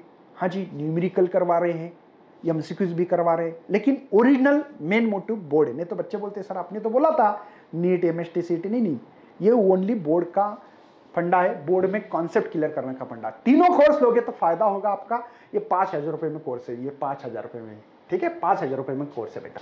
तो चलो यार, जिनको जाना है आना इस कोर्स में, तो एनरोलमेंट कर सकते हैं आप लोग। एनरोलमेंट करके कोर्स में आ सकते हैं और अभी से आप लोग जो आपका एम होगा वो हासिल कर सकते हैं। ठीक है, अपने दोस्तों की भी बोलो, बहुत सारे बच्चे ऐसे कि अभी से देखो रिजोल्यूशन ऑफ वेक्टर। रिजोल्यूशन होना मतलब स्प्लिट अप होना, रिजोल्यूशन होना मतलब स्प्लिट अप होना। मतलब एक वेक्टर है, ये रिजल्टेंट वेक्टर है, मतलब बेटा ये एफ नेट फोर्स मुझे मिल रहा है जो भी होगा, ठीक है ना, एफ नेट फोर्स मिल रहा है, कंसीडर कर रहा हूं कि 5 न्यूटन है, 5 न्यूटन। तो श्योर शॉर्ट बेटा अलोंग द एक्स एक्सिस का जो रिजल्ट होगा वो 4 न्यूटन होगा और ये हमारा 3 न्यूटन होगा और दोनों के बीच में 90 एंगल। देख सकते हैं कि इसको स्प्लिट अप कर रहा हूं, ये एफ नेट जो फोर्स है इसको स्प्लिट अप किया along the X axis, along the Y axis. देखो करके आप लोगों को मैंने बोला था कि एक फार्मूला है पी स्क्वायर है ना plus Q square plus twice P Q cos theta. आपको पता होना चाहिए 0 है बेटा, क्यों 90 है ना बेटा, ये 3 और 4 के बीच का एंगल 90 है। तो बचा क्या है यहाँ पे पी स्क्वायर, पी स्क्वायर मतलब 3 का स्क्वायर 9, ये 16, 25 हो गए, 25 का रूट होता बेटा 5। बात समझ में आ रही है, मतलब एक ही वेक्टर को मैंने स्प्लिट अप करके दिया है, यहाँ पे स्प्लिट कर दिया है। वैसे ही कुछ पढ़ने वाले हम लोग अभी देखो, रिजोल्यूशन वेक्टर मतलब क्या है, वेक्टर को स्प्लिट अप, एक ऐसी प्रोसेस है जिसमें स्प्लिट किया गया है वेक्टर को into component, it's called the resolution of vector. इसी को क्या बोला हमने, रिजोल्यूशन ऑफ वेक्टर। अगर हमारा यहां पे ट्रायंगल लॉ इस्तेमाल करने का हमने डिसीजन ले लिया तो आपको पता भी यहां पे ये अलोंग द एक्स एक्सिस इसलिए आरएक्स बोला है, जैसे मैंने बोला ना ये रिजल्टेंट है ना मेरा ये, तो अभी मैंने बोला था ये 5 न्यूटन था तो यहां पे 4 यहां पे 3 लिया था, वैसे इसको split up along the X axis R X, along the Y axis R Y लिया और ये हमारा यहां पे यूज कर रहा हूं। अब देखो यहां पे थीटा है, ये पैरेलल होता है शिफ्ट बेटा, पता है ना ये पैरेलल शिफ्ट होगा, ये भी पैरेलल हो सकता है शिफ्ट। ट्रायंगल का नाम ले लो ओ ए सी है ना, देखो यहां पे अगर मैं यहां पे फ्रॉम दी ट्रायंगल ले लो ओ ए सी, दिख रहा है आपको ये ट्रायंगल। अब यहां पे फर्स्ट वेक्टर कौन सा होगा, देखो ये फर्स्ट वेक्टर होगा बेटा ये आर एक्स, हो रहा है कि नहीं, ये दूसरा वेक्टर होगा आर वाई और ये तीसरा जो ये रिजल्टेंट वेक्टर है, हो रहा है कि नहीं। तो कैसे लिखोगे बताओ, पहला वेक्टर आर एक्स प्लस दूसरा vector R Y is equal to R vector तीसरा वेक्टर। ये तो ट्रायंगल लॉ का स्टेटमेंट है हमारा, है ना ट्रायंगल लॉ। अगर मैं इसको यूनिट वेक्टर के फॉर्म में लिखूं तो सर लिखो ना भाई, मुझे कोई प्रॉब्लम नहीं। देखो आर एक्स, ये वेक्टर हटाना है तो यूनिट वेक्टर लिखना पड़ता है। देखो इसका ऊपर आर एक्स के ऊपर का जो एरो था वो हटा दिया मैंने, क्यों, ये यूनिट वेक्टर लिया। आर वाई हटा सकता हूं लेकिन जे यूनिट वेक्टर लिखना पड़ेगा, कोई टेंशन है, समझ में आ रहा है, सिंपल है ना भैया। अब हम लोगों को उसको जो हमने अभी अभी निकाला था याद है आपको कि sir R is equal to, आपने only P vector plus Q vector ही लिखा था sorry P vector P square Q square, sorry थोड़ा सा एक minute, R is equal to P vector P square plus Q square, vector ही बहुत आ रहा मुंह में, क्या हो रहा है क्या पता है ना, वो रेड से मत करना, रेड से थोड़ा सा दिखता नहीं अच्छा है ना। चलो यार एक बात समझ में आ गई, ये समझ में आ गई, root of P square plus Q square. Sir ऐसा कुछ आएगा मेरे इक्वेशन में, दया कुछ गड़बड़ है, हाँ चलो बता दो भैया, हमारे पास जो भी इक्वेशंस है उसके हिसाब से बनाते हैं। मैं इसको हटा रहा हूं भैया, इसको हटा रहा हूं ये, क्योंकि मैंने बता दिया आपको। अब देखो ऐसे बना सकता हूं क्या सर, हाँ जी ध्यान से देखो, यहां पे अगर मैं ये ट्रायंगल बना दूं, ये ट्रायंगल कौन सा, ये ट्रायंगल देखो ध्यान से देखो भैया, ये ट्रायंगल मेरे पास, ये थीटा नाम का ये ओ ए सी ट्रायंगल दिख रहा है, ये आर एक्स है भैया, आर एक्स है और ये आर वाई है। चलो फ्रॉम दी ट्रायंगल ऑफ क्या नाम दिया है, ओ ए सी बनाओ, कैसे बनाओगे बताओ, ओ ए सी, ओके सर। देखो cos थीटा क्या होता है पता है बेटा, cos थीटा होता है adjacent side R X divided by hypotenuse R है, ये आर है।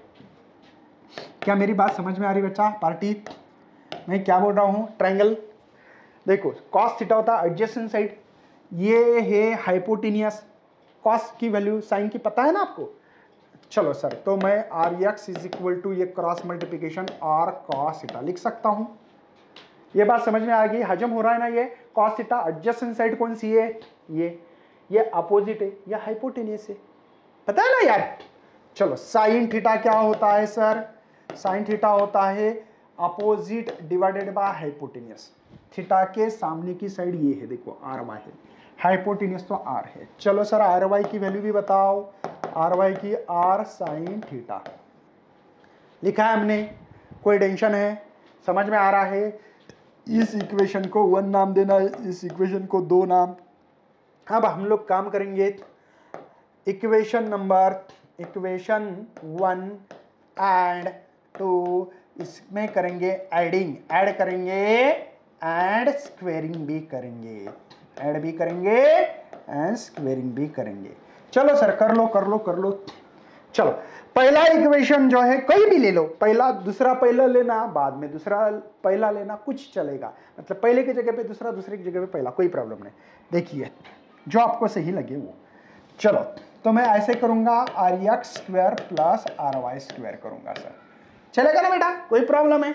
एडिशन किया और स्क्वायर भी इक्वल टू, अब इधर की साइड देखो, R square sine square theta plus R square cos square theta. आप बोलेंगे सर पहले R square cos square theta plus R square sine square theta रखो, क्या प्रॉब्लम क्या है यार? 3 + 2 करो, 2 + 3 करो, आंसर 5 ही मिलने वाला है। चलिए सर, ये है आर एक्स स्क्वायर, ये है आर वाई स्क्वायर, ये आर को कॉमन निकाला, मेरे पास बच गया sir sine square theta plus cos square theta. समझे सर? लेकिन इसकी वैल्यू 1 होती है आइडेंटिटी, मतलब R square is equal to R X square plus R Y square रख सकता हूं सर। क्यों? Sine square theta plus cos square theta 1 होता है, तो ये स्क्वायर गया तो ये रूट में आएगा सर। सर स्क्वायर नहीं बेटा, ये बॉड मास होता है ना, इसलिए नहीं निकाल सकते इसका स्क्वायर। ये मुझे वैल्यू मिली। हम यहां पे 2 ही एक्सिस थे ऐसा लिखा, लेकिन 3 एक्सिस रहते तो कैसे लिखते सर? 3 एक्सिस लिखते तर भावा काहीच नाही करायचं याला, सिंपल सी गोष्ट आहे। बघा बरं, इथे मी तुम्हाला आता सांगितलं होतं की भावा यहाँ पे अगर 2 वेक्टर परपेंडिकुलर थे, इसलिए p vector plus q vector ही आंसर आया था। बाकी plus twice pq cos theta को उड़ा दिया था, cos थीटा 90 था, तो वैसे ही तो मिल रहा भैया। समझो, ये देखो 3 वेक्टर रहा तो क्या बात समझ में आ रही? सर क्या इसका डायरेक्शन भी दिखा सकते? हाँ जी सर, डायरेक्शन भी दिखा सकते हैं क्या? हाँ देखो, टैन थीटा बोलेंगे हम लोग, क्या बोलेंगे? Tan theta. बेटा tan theta opposite divided by adjacent, है ना? अरे साइन बाय कॉस होता है, साइन मतलब होता है अपोजिट डिवाइड बाय हाइपोटेन्यूस, बाद में adjacent by hypotenuse, hypotenuse cut होता है तो अपोजिट डिवाइड बाय, तो थीटा भी ये डायरेक्शन भी दिखाता है। हाँ सर, थीटा मतलब डायरेक्शन। तो ये हुआ आपका सवाल का जवाब, रिजोल्यूशन ऑफ वेक्टर।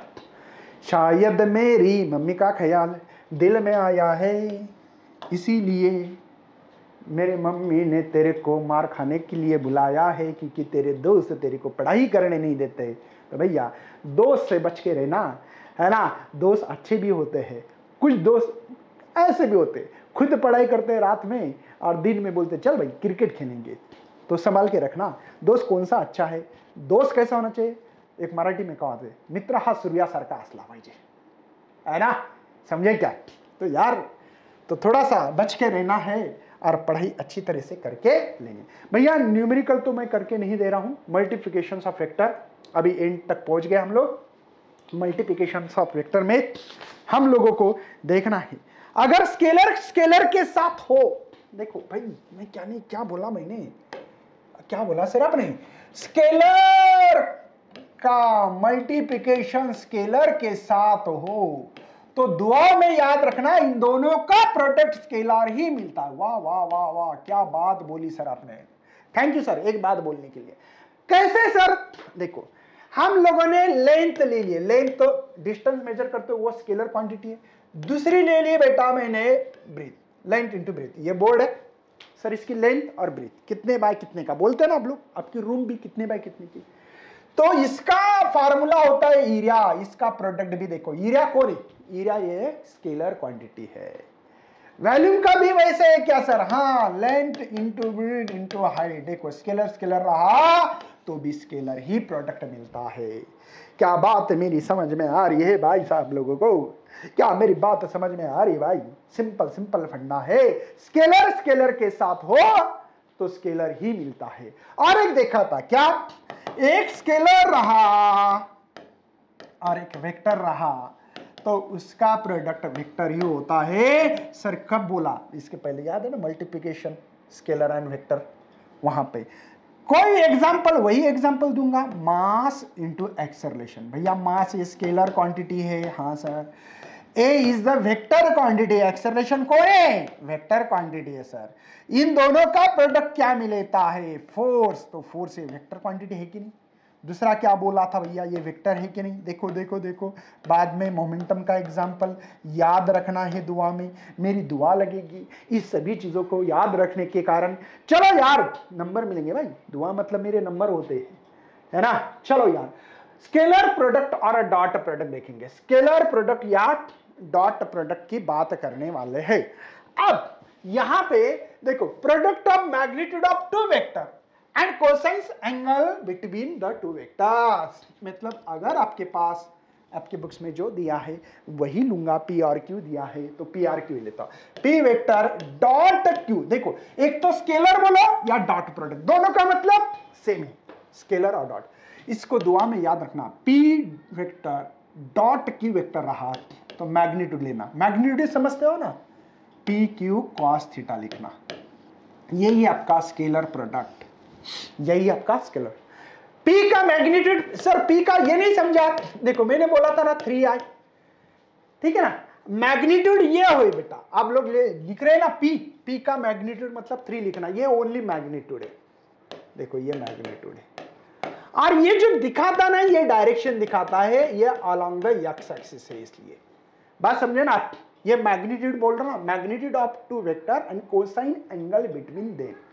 ओके समझ में आ रहा है, कुछ पल्ले तो पड़ रहा है भैया, यही डेफिनेशन है, इसका नंबर होता है भैया, ध्यान से रखना थोड़ा सा। चलो आगे बढ़ते हैं, हाँ जी इसको याद रखना दुआ में, ये दुआ में काम आएगा। देखो यार हमने क्या किया, इसकी कैरेक्टरिस्टिक देखना चालू कर दिया हमने। देखो आपका वेक्टर है ये पी वेक्टर भैया, ठीक है, दूसरा वेक्टर जो है वो क्यू वेक्टर है, समझे क्या। अब क्या करना है, पता लगाना है हम लोगों को। ओके सर, हाँ अब यहां पे इस वेक्टर का कंपोनेंट देखो, ये है थीटा एंगल, थीटा एंगल, ये वेक्टर कौन सा पी, जिसके साथ थीटा वो कॉस थीटा, ये वेक्टर का कॉस थीटा ये है सर, पी कॉस थीटा है, क्योंकि एडजेसेंट साइड है ना, थीटा की एडजेसेंट साइड होगी कि नहीं। और ये जो है इसका कंपोनेंट अगर लेना है तो क्यू कॉस थीटा लिख सकते हैं, इस वेक्टर का कंपोनेंट एडजेसेंट साइड लेना पड़ती है ना, तो ये क्यू वेक्टर है लेकिन कंपोनेंट पी का है, ये पी वेक्टर है बेटा ये, लेकिन कंपोनेंट क्यू का वेक्टर लेने से हमको वैल्यूज मिलेगी। कैसे सर, देखो देखो बेटा, अभी अभी आपने लिखा है कि P vector dot Q vector को आपने लिखा था पी क्यू कॉस थीटा, इसी को ऐसे भी लिख सकते हैं ना, कोई डाउट नहीं है आपको, पी वेक्टर इसको क्यू कॉस थीटा। देखो देखो देखो है क्या आपके बुक्स में ऐसा लिखा, देखो मैं क्या बोल रहा था कि पी वेक्टर है भैया, लेकिन क्यू का component Q cos theta, P vector तो है, पी का डायरेक्शन ये समझ में आ रहा है कि पी वेक्टर है, लेकिन कंपोनेंट क्यू कॉस थीटा का लिखा। वैसे same to same P vector dot Q vector को मैं क्यू पी कॉस थीटा लिख सकता हूं। हाँ जी देखो, अगर क्यू वेक्टर ले रहे हो तो कंपोनेंट पी कॉस थीटा का लिखना पड़ेगा, खत्म किस्सा, वही तो लिखा, scalar product of two vector is equivalent to the product of magnitude of one vector and component of the other vector. देखो मैग्नीट्यूड ऑफ वन वेक्टर का है, देखो प्रोडक्ट तो है लेकिन वन वेक्टर लिया इसका मैग्नीट्यूड है, और कंपोनेंट अदर वेक्टर मतलब पी के अलावा दूसरा अदर वेक्टर कौन सा है, क्यू वेक्टर, तो क्यू कॉस थीटा लिखा है। चलो sir next, scalar product community law को मल्टीप्लिकेशन को ओबे करता है क्या? हाँ जी कर सकता है, मैंने ऑलरेडी प्रूफ करके दिया है। नहीं है आपको पता तो लिख लेना। देखो पी वेक्टर को अपन ने लिखा था, याद है अभी क्यू वेक्टर, तो इसको मैं लिख सकता हूं क्या बेटा, Q vector dot P vector लिख सकता हूं। हाँ जी लिख सकते, कोई टेंशन नहीं है, इसमें कोई दिक्कत नहीं है, लिख सकते हैं। ओके, इसमें कोई दिक्कत नहीं, कम्युनिटी लॉ अपन लिख सकते हैं, क्योंकि आपको पता है कि मैं इसको लिख सकता हूं P vector dot Q vector को P Q cos theta. Okay sir, अब इसको डायरेक्शन नहीं है इसलिए मैं क्यू पी कॉस थीटा लिख सकता हूं। अगर कॉस निकाल दिया तो मैं Q vector dot P vector लिख सकता हूं। बेटा डायरेक्शन रहता ना तो प्रॉब्लम आती। हाँ जी, ये पी क्यू कॉस थीटा इसको डायरेक्शन नहीं है, नहीं तो बदल हो सकता है। मैं आपको क्रॉस प्रोडक्ट में बताने वाला हूं, यहां पे होता है ओबे, हम लोग लागू कर सकते हैं। कैसे? तो मैंने आपको बताया था यार, याद होगा छोटा सा क्वेश्चन से, ये पी वेक्टर याद है, ये आपका क्यू वेक्टर था, याद है आपको, कुछ ऐसा लिखा था, ये क्यू वेक्टर आएगा और ये यहाँ पे क्यू वेक्टर आएगा, याद है ना आपको। ये वेक्टर देखो, ये ट्रायंगल में, छोटे ट्रायंगल में आपने क्या किया था, इसको आर बोला था। देखो आर इज इक्वल टू पहला वेक्टर है ना, प्लस दूसरा वेक्टर लिखा था ना डॉट प्रोडक्ट में। तो वैसे यहाँ पे मल्टीप्लिकेशन कर सकते, सॉरी ये एडिशन में कर सकते थे, वैसे स्केलर प्रोडक्ट में भी डायरेक्शन ना होने के कारण, ये डायरेक्शन नहीं है। अगर डायरेक्शन होता ना बेटा तो P से Q की तरफ जाना, Q से P की तरफ जाना, वो आपको ये पॉइंट और क्लियर होगा। कहा? वेक्टर प्रोडक्ट में। मैं बताऊंगा आप लोगों को, डिटेल में बताऊंगा, उस टाइम पे पता लगेगा। तीसरा बेटा, स्केलर प्रोडक्ट को पे the distribution law of multiplication, distributions कर सकते हो। जैसे कि ध्यान से देखो बेटा, P vector dot Q vector plus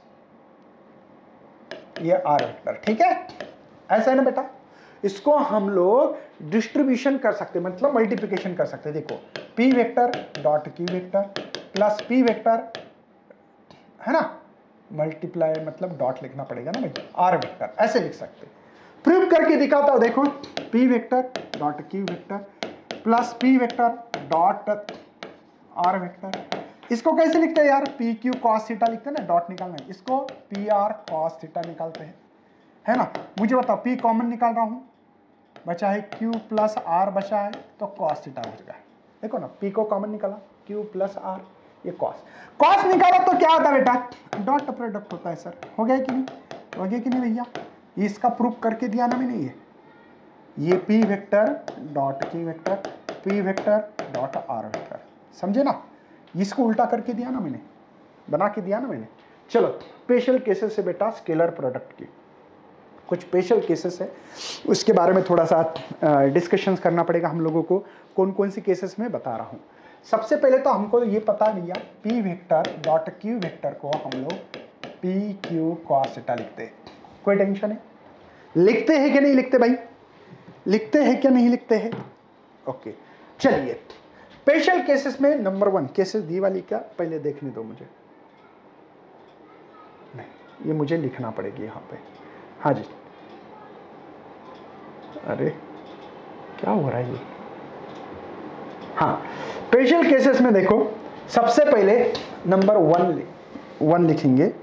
यहाँ पे केस नंबर 1 है मेरे पास, थीटा इज इक्वल टू 0 और कॉस 0 की वैल्यू सबको पता होना चाहिए 1 होती कि नहीं। तो P vector dot Q vector को मैं पी क्यू कॉस 0 की वैल्यू 1 है, इसलिए 2 वेक्टर रहे और वो पैरेलल रहे। कौन किस में रहे बेटा, पैरेलल में रहे, तो हम लोग इसका मैग्नीट्यूड आंसर मिलता है। क्या मिलता है, इसका मैग्नीट्यूड मिलता है। मतलब 2 वेक्टर भैया, एक वेक्टर है ये पी, ये पैरेलल है, कौन से पैरेलल, तो उसका आंसर हमको उसका मैग्नीट्यूड मिलता है। क्या मिलता है भैया, मैग्नीट्यूड मिलता है। क्या मिलता है, मैग्नीट्यूड मिलता है। 2 वेक्टर अगर पैरेलल टू ईच अदर रहे तो, ठीक है। वैसे फिर सर आई के साथ आई, देखो ये एक्स एक्सिस है भैया, ये वाई एक्सिस है, और ये देखो ये एक्स वाई जे, तो आई यूनिट वेक्टर, ये जे यूनिट वेक्टर और ये के, मतलब आई के साथ आई, मतलब एक्स के साथ एक्स एक्सेस ही पैरेलल है, एक्स के साथ एक्स। मतलब अगर आपने यूनिट वेक्टर की बात की I dot I, J dot J, के डॉट के रहा, तो उसकी वैल्यू 1 मिलती है। क्यों मिलती है? ध्यान से देखिए, यही रूल्स लागू कर रहा हूं।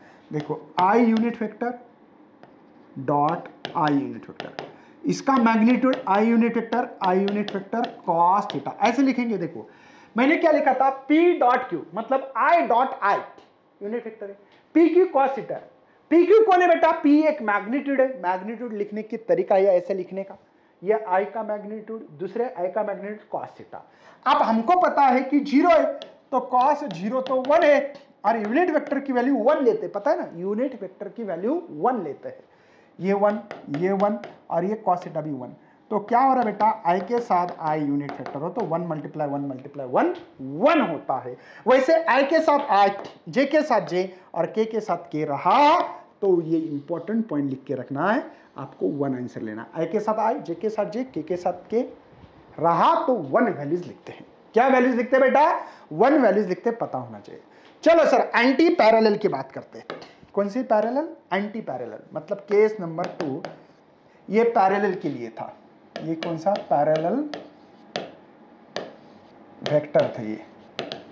अब एंटी पैरेलल की बात करता हूं। Anti parallel vector, anti parallel vector मतलब एक वेक्टर ऐसे जो भी होगा आपका P, और एक वेक्टर ऐसे Q।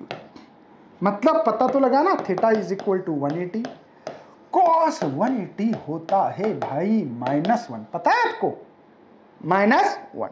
चलो sir P vector dot Q vector, sir P Q cos 180, formula तो पता है ना आपको, है ना, ये 180 मतलब -1, तो माइनस PQ, समझे ना, माइनस क्यों है, कॉस 180 की वैल्यू माइनस है। हो गया सर एंटी पैरेलल। और कुछ बताओगे? हाँ जी, मैं इसको मिटा रहा हूं, ये तो रफ वर्क था हमारा, ओके, हम लोगों को ये भी इस्तेमाल करना पड़ेगा।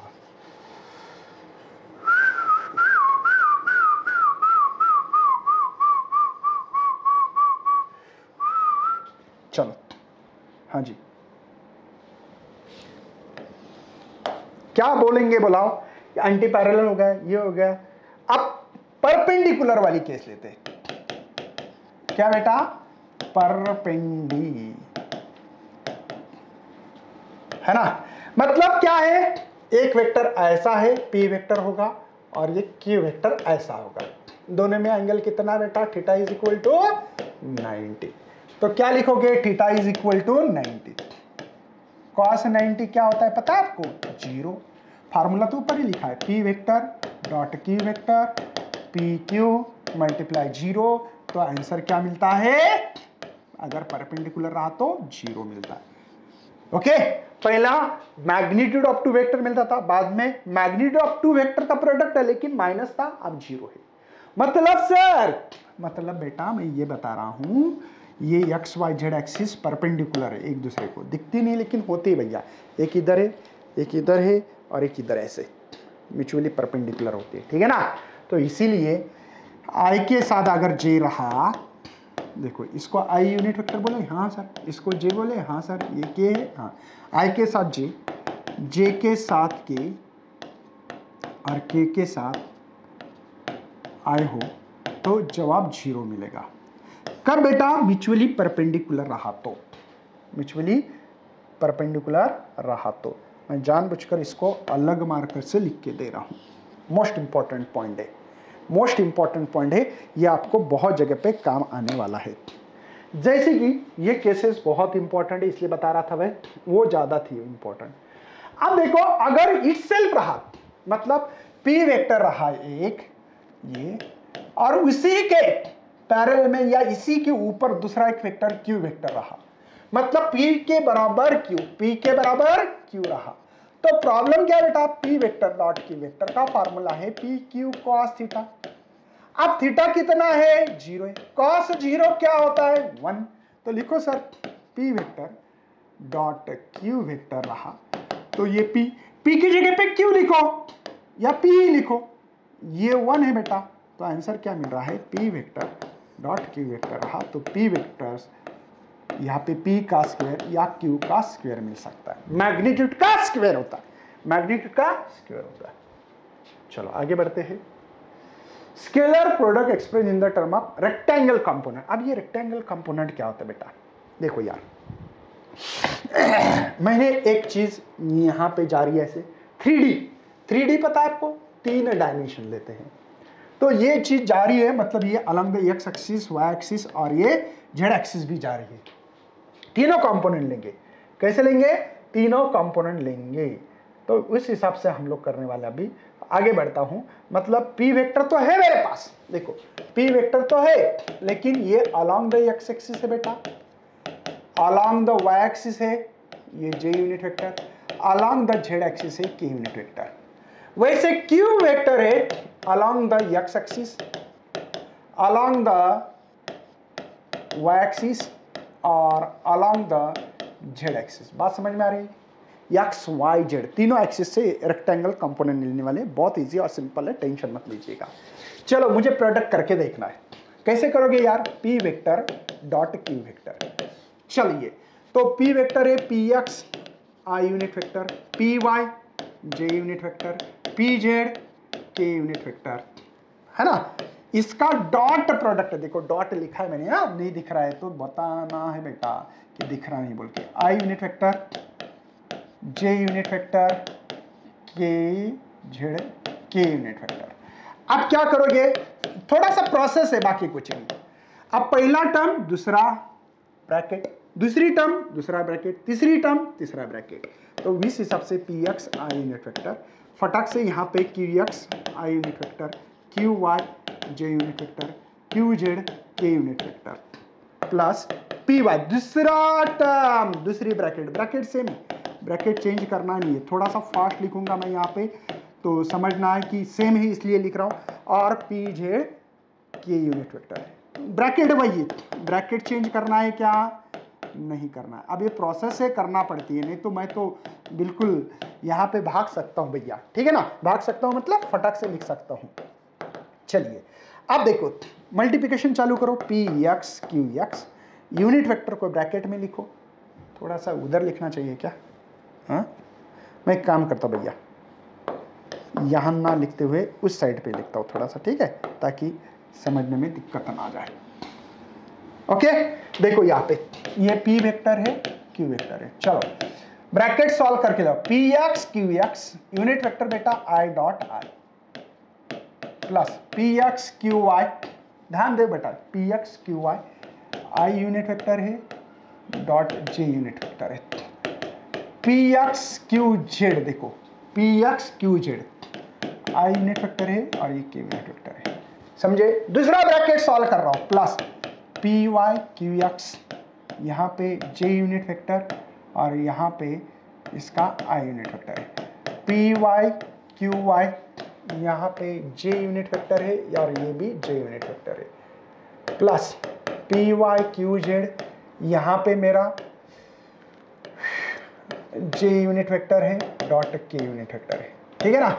थर्ड ब्रैकेट देखो, third bracket P Z Q X, यहाँ पे के यूनिट वेक्टर है और ये आई यूनिट वेक्टर है, plus P Z Q Y, ये जे यूनिट वेक्टर है क्या, के यूनिट वेक्टर है और ये जे यूनिट वेक्टर है, plus P Z Q Z, यहाँ पे के यूनिट वेक्टर है बेटा और ये के यूनिट वेक्टर है। ओके अब दुआ में याद रखना, बहुत इंपॉर्टेंट चीज बताने जा रहा हूं मैं, कि इतना बड़ा कैलकुलेशन करने की जरूरत ही नहीं है। कैसे, जिनको ये डायगोनल समझा बस डायगोनल का जवाब मिलेगा, बाकी किसी का जवाब नहीं मिलेगा। सर ऐसे क्यों, बताता हूं बेटा, आपके लिए तो हूं मैं, बताता हूं ऐसा क्यों। आपको मैंने क्या बोला था कि आई डॉट आई रहा, जे डॉट जे रहा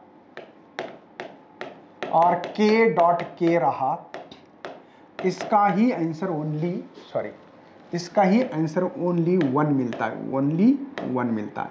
लेकिन आई के साथ जे के साथ के और के साथ आई, रहा तो आंसर 0 मिलता है। पता है ना, ये बात बताई थी ऑलरेडी।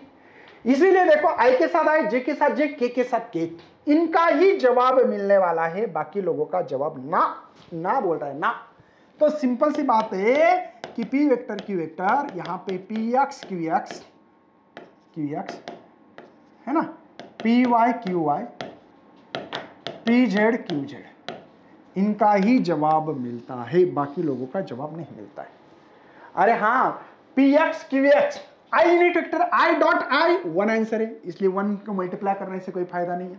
अब इसका आई जे का ये भी 0 होगा, आई के का 0, जे आई 0, इट सेल्फ रहा, आई के साथ आई, जे के साथ जे, के साथ के का डॉट प्रोडक्ट का ही जवाब मिलता, बाकी का किसी का नहीं मिलता है।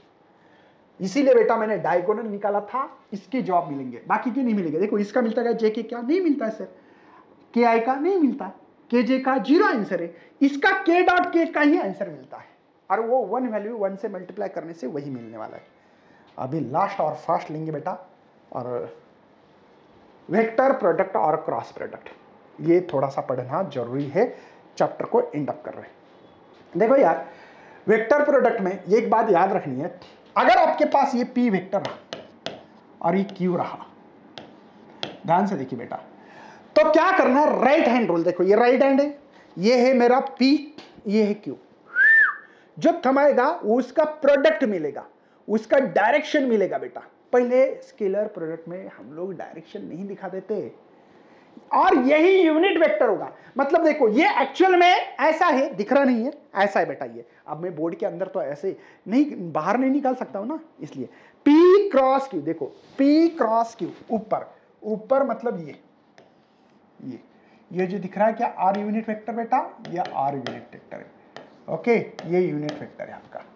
क्या बात समझ में आ रही है, ये थीटा एंगल है बेटा, ये क्या आपका थीटा है।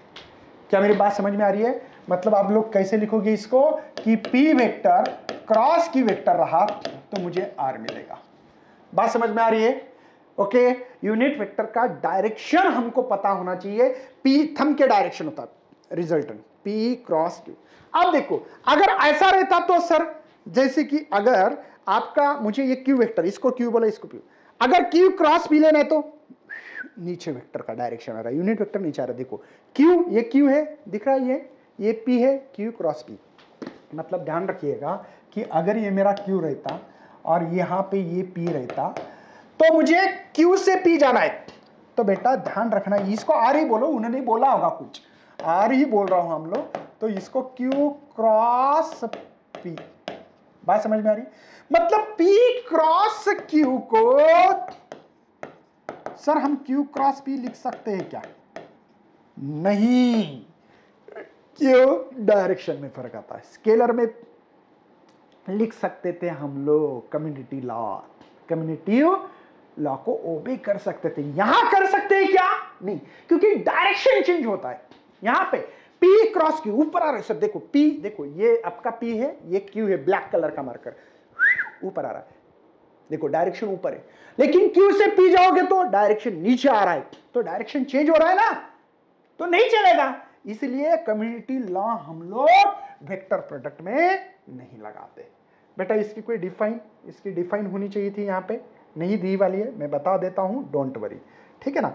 डिफाइन क्या बोलोगे? प्रोडक्ट ऑफ टू, है ना, प्रोडक्ट ऑफ या cross product of two vector is magnitude of two vector and sine between two vectors is called as the vector product या क्रॉस प्रोडक्ट। ओके, चलो बढ़ते हैं आगे, कैरेक्टरिस्टिक फटाफट देख के खत्म कर देते बेटा, ठीक है। अभी देखो, vector product do not obey the community law of multiplication. अभी बताया मैंने कि आप लोग P vector cross Q vector को Q क्रॉस P नहीं दिखा सकते, क्यों?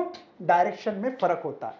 देखो P क्रॉस Q, देखो ये P था, ये Q था, P क्रॉस Q, देखो ये 4 उंगली है, ब्लैक, तो मेरा थंब ऊपर जा रहा था। अब Q क्रॉस P करोगे तो नीचे आ रहा है, समझे क्या? तो ये ओबे नहीं होता। Vector obey the distributive law ओबे होता है क्या? देखते भाई, ओबे होता है क्या? ओबे होना चाहिए, हमको लगता है बेटा। यही क्वेश्चंस आपके एग्जाम में आने वाले, इसलिए ध्यान से देखना बहुत जरूरी है आपको। ठीक है, ए वेक्टर क्रॉस ब्रैकेट में B vector plus C vector, मैं डिस्ट्रीब्यूट कर रहा हूं, मल्टीप्लिकेशन आता है ना, A cross B plus A cross C, prove करके देखना है। देखो A cross B plus A cross C, देखो देखते A cross B plus A cross C. Okay sir, चलो करो बोला, कैसे करेंगे, A B sine theta, cross product रहा तो sine theta, A C sine theta, क्या कॉमन निकालोगी भाई, ए कॉमन निकालोगी, हाँ सर, बचा क्या, बी प्लस सी, सी साइन थीटा कॉमन निकालोगी, अगर साइन गया तो क्रॉस प्रोडक्ट आता है ना, हाँ जी सर, समझे क्या बेटा, मतलब सर इसका प्रूफ दिया आपने, वाह क्या बढ़िया बात है सर, मतलब ए क्रॉस बी को मैंने प्रूफ करके दिखाया ना, यहाँ पे देखो ना, मैथमेटिकल मतलब डिस्ट्रीब्यूटिव लॉ ओबे होता है। नेक्स्ट बेटा, नेक्स्ट है यहाँ पे स्पेशल केसेस है, जैसे उसकी स्पेशल केसेस है ऐसे यहाँ पे भी कुछ स्पेशल केसेस दी वाली है। देखो हम लोग पहले ये पता है P क्रॉस Q को पी क्यू साइन थीटा लिख सकते, हाँ सर, तो एंगल जीरो रहा, थीटा अगर जीरो रहा तो साइन जीरो होता है जीरो, हमने लिख दिया था सर P क्रॉस Q को P Q sine zero zero, मतलब जीरो से मल्टीप्लाई करे तो जीरो, मतलब पहला देखो थीटा जीरो रहा तो उसका प्रोडक्ट भी जीरो आता है, प्रूफ करके दिया मैंने, जीरो से मल्टीप्लाई करोगे तो, मतलब दो पैरेलल वेक्टर रहे, दो पैरेलल वेक्टर मतलब P vector parallel Q vector, दोनों पैरेलल वेक्टर रहे तो उसका प्रोडक्ट जीरो आता है। मतलब सर दिमाग लगाओ, मैंने बोला था ना आपको यार कि यार along the X axis Y रहता है, ये जे रहता है, ये जेड को के लिखते हैं, तो आई को आई अगर हमने ले लिया, इटसेल्फ ले लिया, आई क्रॉस आई ले लिया, जे क्रॉस जे ले लिया और के क्रॉस के ले लिया, तो बेटा जवाब जीरो मिलता है। लेकिन यूनिट देखो, बात समझ में आ रही, यूनिट वेक्टर आई के साथ आई, जे के साथ जे, के साथ के लिया तो जीरो, लेकिन डॉट प्रोडक्ट में वन आंसर मिलता था, भगवान डॉट प्रोडक्ट में वन आंसर मिलता था, याद रखना, दुआ लगेगी मेरी भाई, याद रखना, ये जीरो मिलता था क्या नहीं, वहां पे आई के साथ डॉट प्रोडक्ट में आई के साथ आई, जे के साथ जे और के साथ के रहा तो आंसर वन मिलता था, उल्टा है उल्टा, हाँ भाई खाली मटका वरी पाए, अरे भगवान, ये समझे, बहुत इजी। चलिए सर एंटी पैरेलल वाली कहानी सुनते हैं, एंटी पैरेलल मतलब भैया एक का मुंह इधर एक का इधर हो गया एंटी पैरेलल, तब उसका 180 एंगल होता है, हाँ जी सर हमने तो पढ़ा है P क्रॉस Q, ये P Q साइन 180, साइन 180 शायद आपको पता हो जीरो आंसर होता भैया, क्या होता है जीरो, तो जीरो से मल्टीप्लाई करो तो जीरो, मतलब पैरेलल हो या एंटी पैरेलल हो जवाब जीरो मिलता है बाबा। और कुछ बच्चे हैं कि सर मुझे थोड़ा स्पीड से देखना है तो 1.5x की स्पीड में भी देख सकते हैं, थोड़ा सा मुझे पता है नियर अबाउटली करीब 1.5 घंटे के ऊपर लेक्चर जा रहा है, तो ध्यान से देखिए। चलो 90 रहा सर, 90 भैया वो नहीं 90, ये 90 की बात कर रहा हूं, ये एक्स एक्सिस और ये वाई एक्सिस, ये 90 हो गया, परपेंडिकुलर की बात कर रहे हैं हम लोग। तो आपको पता होना चाहिए थर्ड नंबर की केस में यहां पे हम लोगों को थीटा 90 और साइन 90 होता है 1, अगर हम लोग ले P vector cross Q vector तो पी क्यू साइन 91, मतलब सर ये 91 मतलब पी क्यू, मतलब मैग्नीट्यूड ऑफ मिलता है दो वेक्टर का।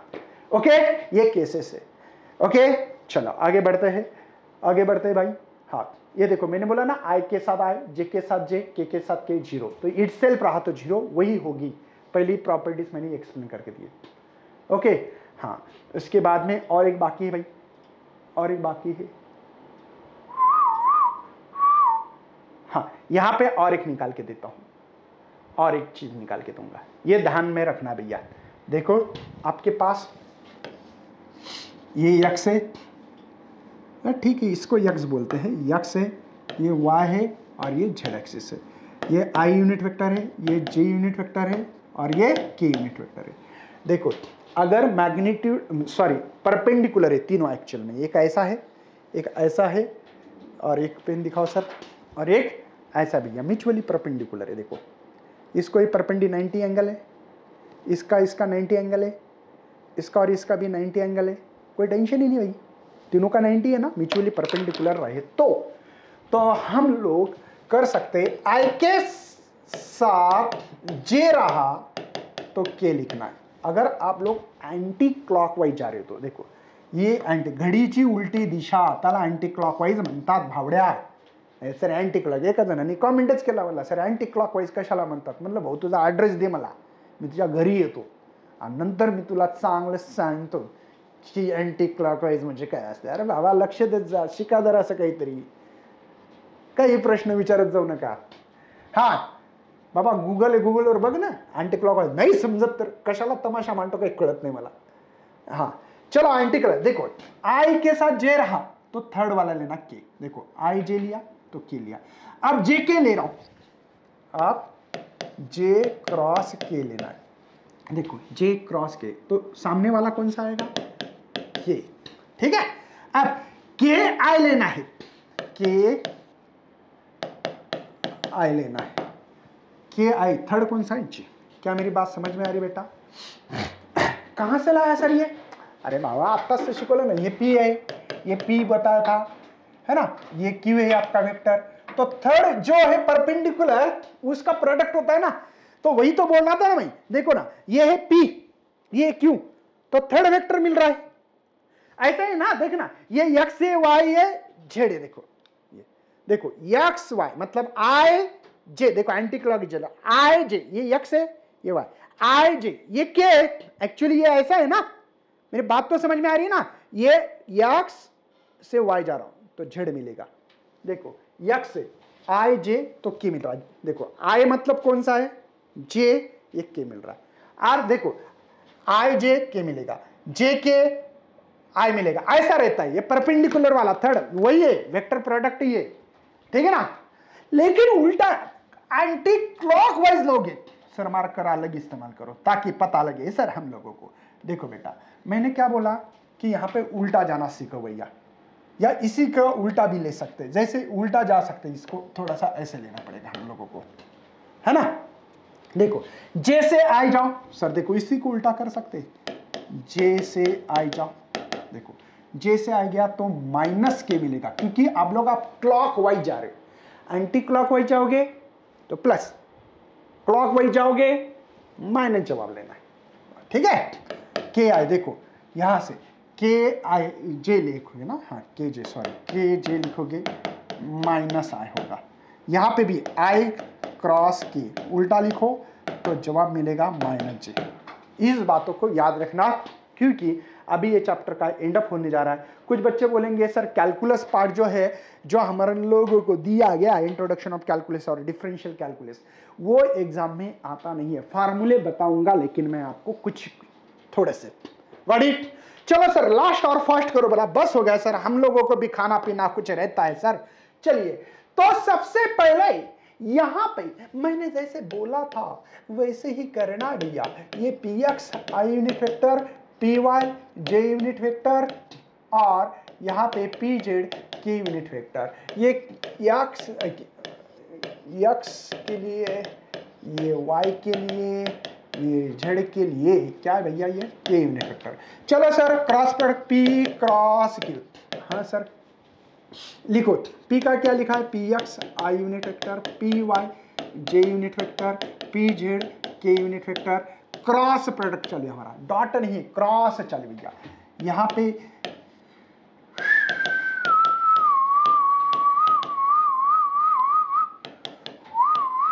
सर अच्छी सिटी बजाते हो, देखो कुछ नहीं भैया, वो है वही लिख रहा हूं। क्या ये पागलपन है जैसे, कुछ नहीं है, नल्ला सा सवाल है भैया। चलो पहला टर्म दूसरी ब्रैकेट, पहली टर्म्स दूसरा ब्रैकेट, ऐसा बोलो सर। क्या करे? अरे दो दो ब्रैकेट क्यों आ रहे भैया, क्या जरूरत है तेरी? चलो हाँ जी, क्या है बेटा दूसरा ब्रैकेट? अब वही चीज है, वही चीज है। बारिश आ रही क्या सर? आवाज़ करके बारिश है। अच्छा अच्छा, हाँ हाँ, नहीं उधर कुछ तो ये कर रहे, क्रैक कर रहे ना। हाँ हाँ, चलो दूसरा टर्म से, दूसरी टर्म से, चलो दूसरी टर्म से, ये क्यू वाई जे क्यू जेड के, और तीसरी टर्म कौन सी है, पी जेड के यूनिट वेक्टर है। तो बताओ यहाँ पे, बताओ भैया, क्यू एक्स आई यूनिट वेक्टर, वही चीज लिखना का थोड़ा सा हो जाता है भैया। देखो क्यू वाई जे unit vector Q Z, okay. चलो मल्टीप्लिकेशन करो बोला यहाँ पे, पी क्रॉस क्यू, याद रखना, बहुत इंपॉर्टेंट बता रहा हूँ। चलो चलो याद है सबको अभी। चलो पी एक्स क्यू एक्स बराबर है, यूनिट वेक्टर नहीं आना चाहिए ना बेटा। तो यहाँ पे है आई क्रॉस आई, ध्यान देना बेटा। अभी देखो स्केलर में और वेक्टर में यहाँ पे रेक्टेंगल कंपोनेंट में 100% गलती करते बच्चे, 100%। देखो कितना भरोसा है सर, आपको भरोसा बहुत रहता है, क्या करे बच्चे, इतने साल से पढ़ा रहे, पता रहता है, पेपर चेकिंग की जाती है ना। हाँ देखो पी एक्स, दूसरी टर्म है क्यू वाई, यूनिट वेक्टर है यहाँ पे आई क्रॉस जे, ध्यान से रखना बेटा। Next P X Q Z, P X Q Z I unit vector cross K unit vector. Next plus P Y Q X, तो ये J unit vector cross I unit vector, plus P Y Q Y, क्या बेटा यहाँ पे J unit vector cross J unit vector, plus P Y Q Z, P Y Q Z, यहाँ पे मेरा J unit vector cross K unit vector, और last है बेटा बी,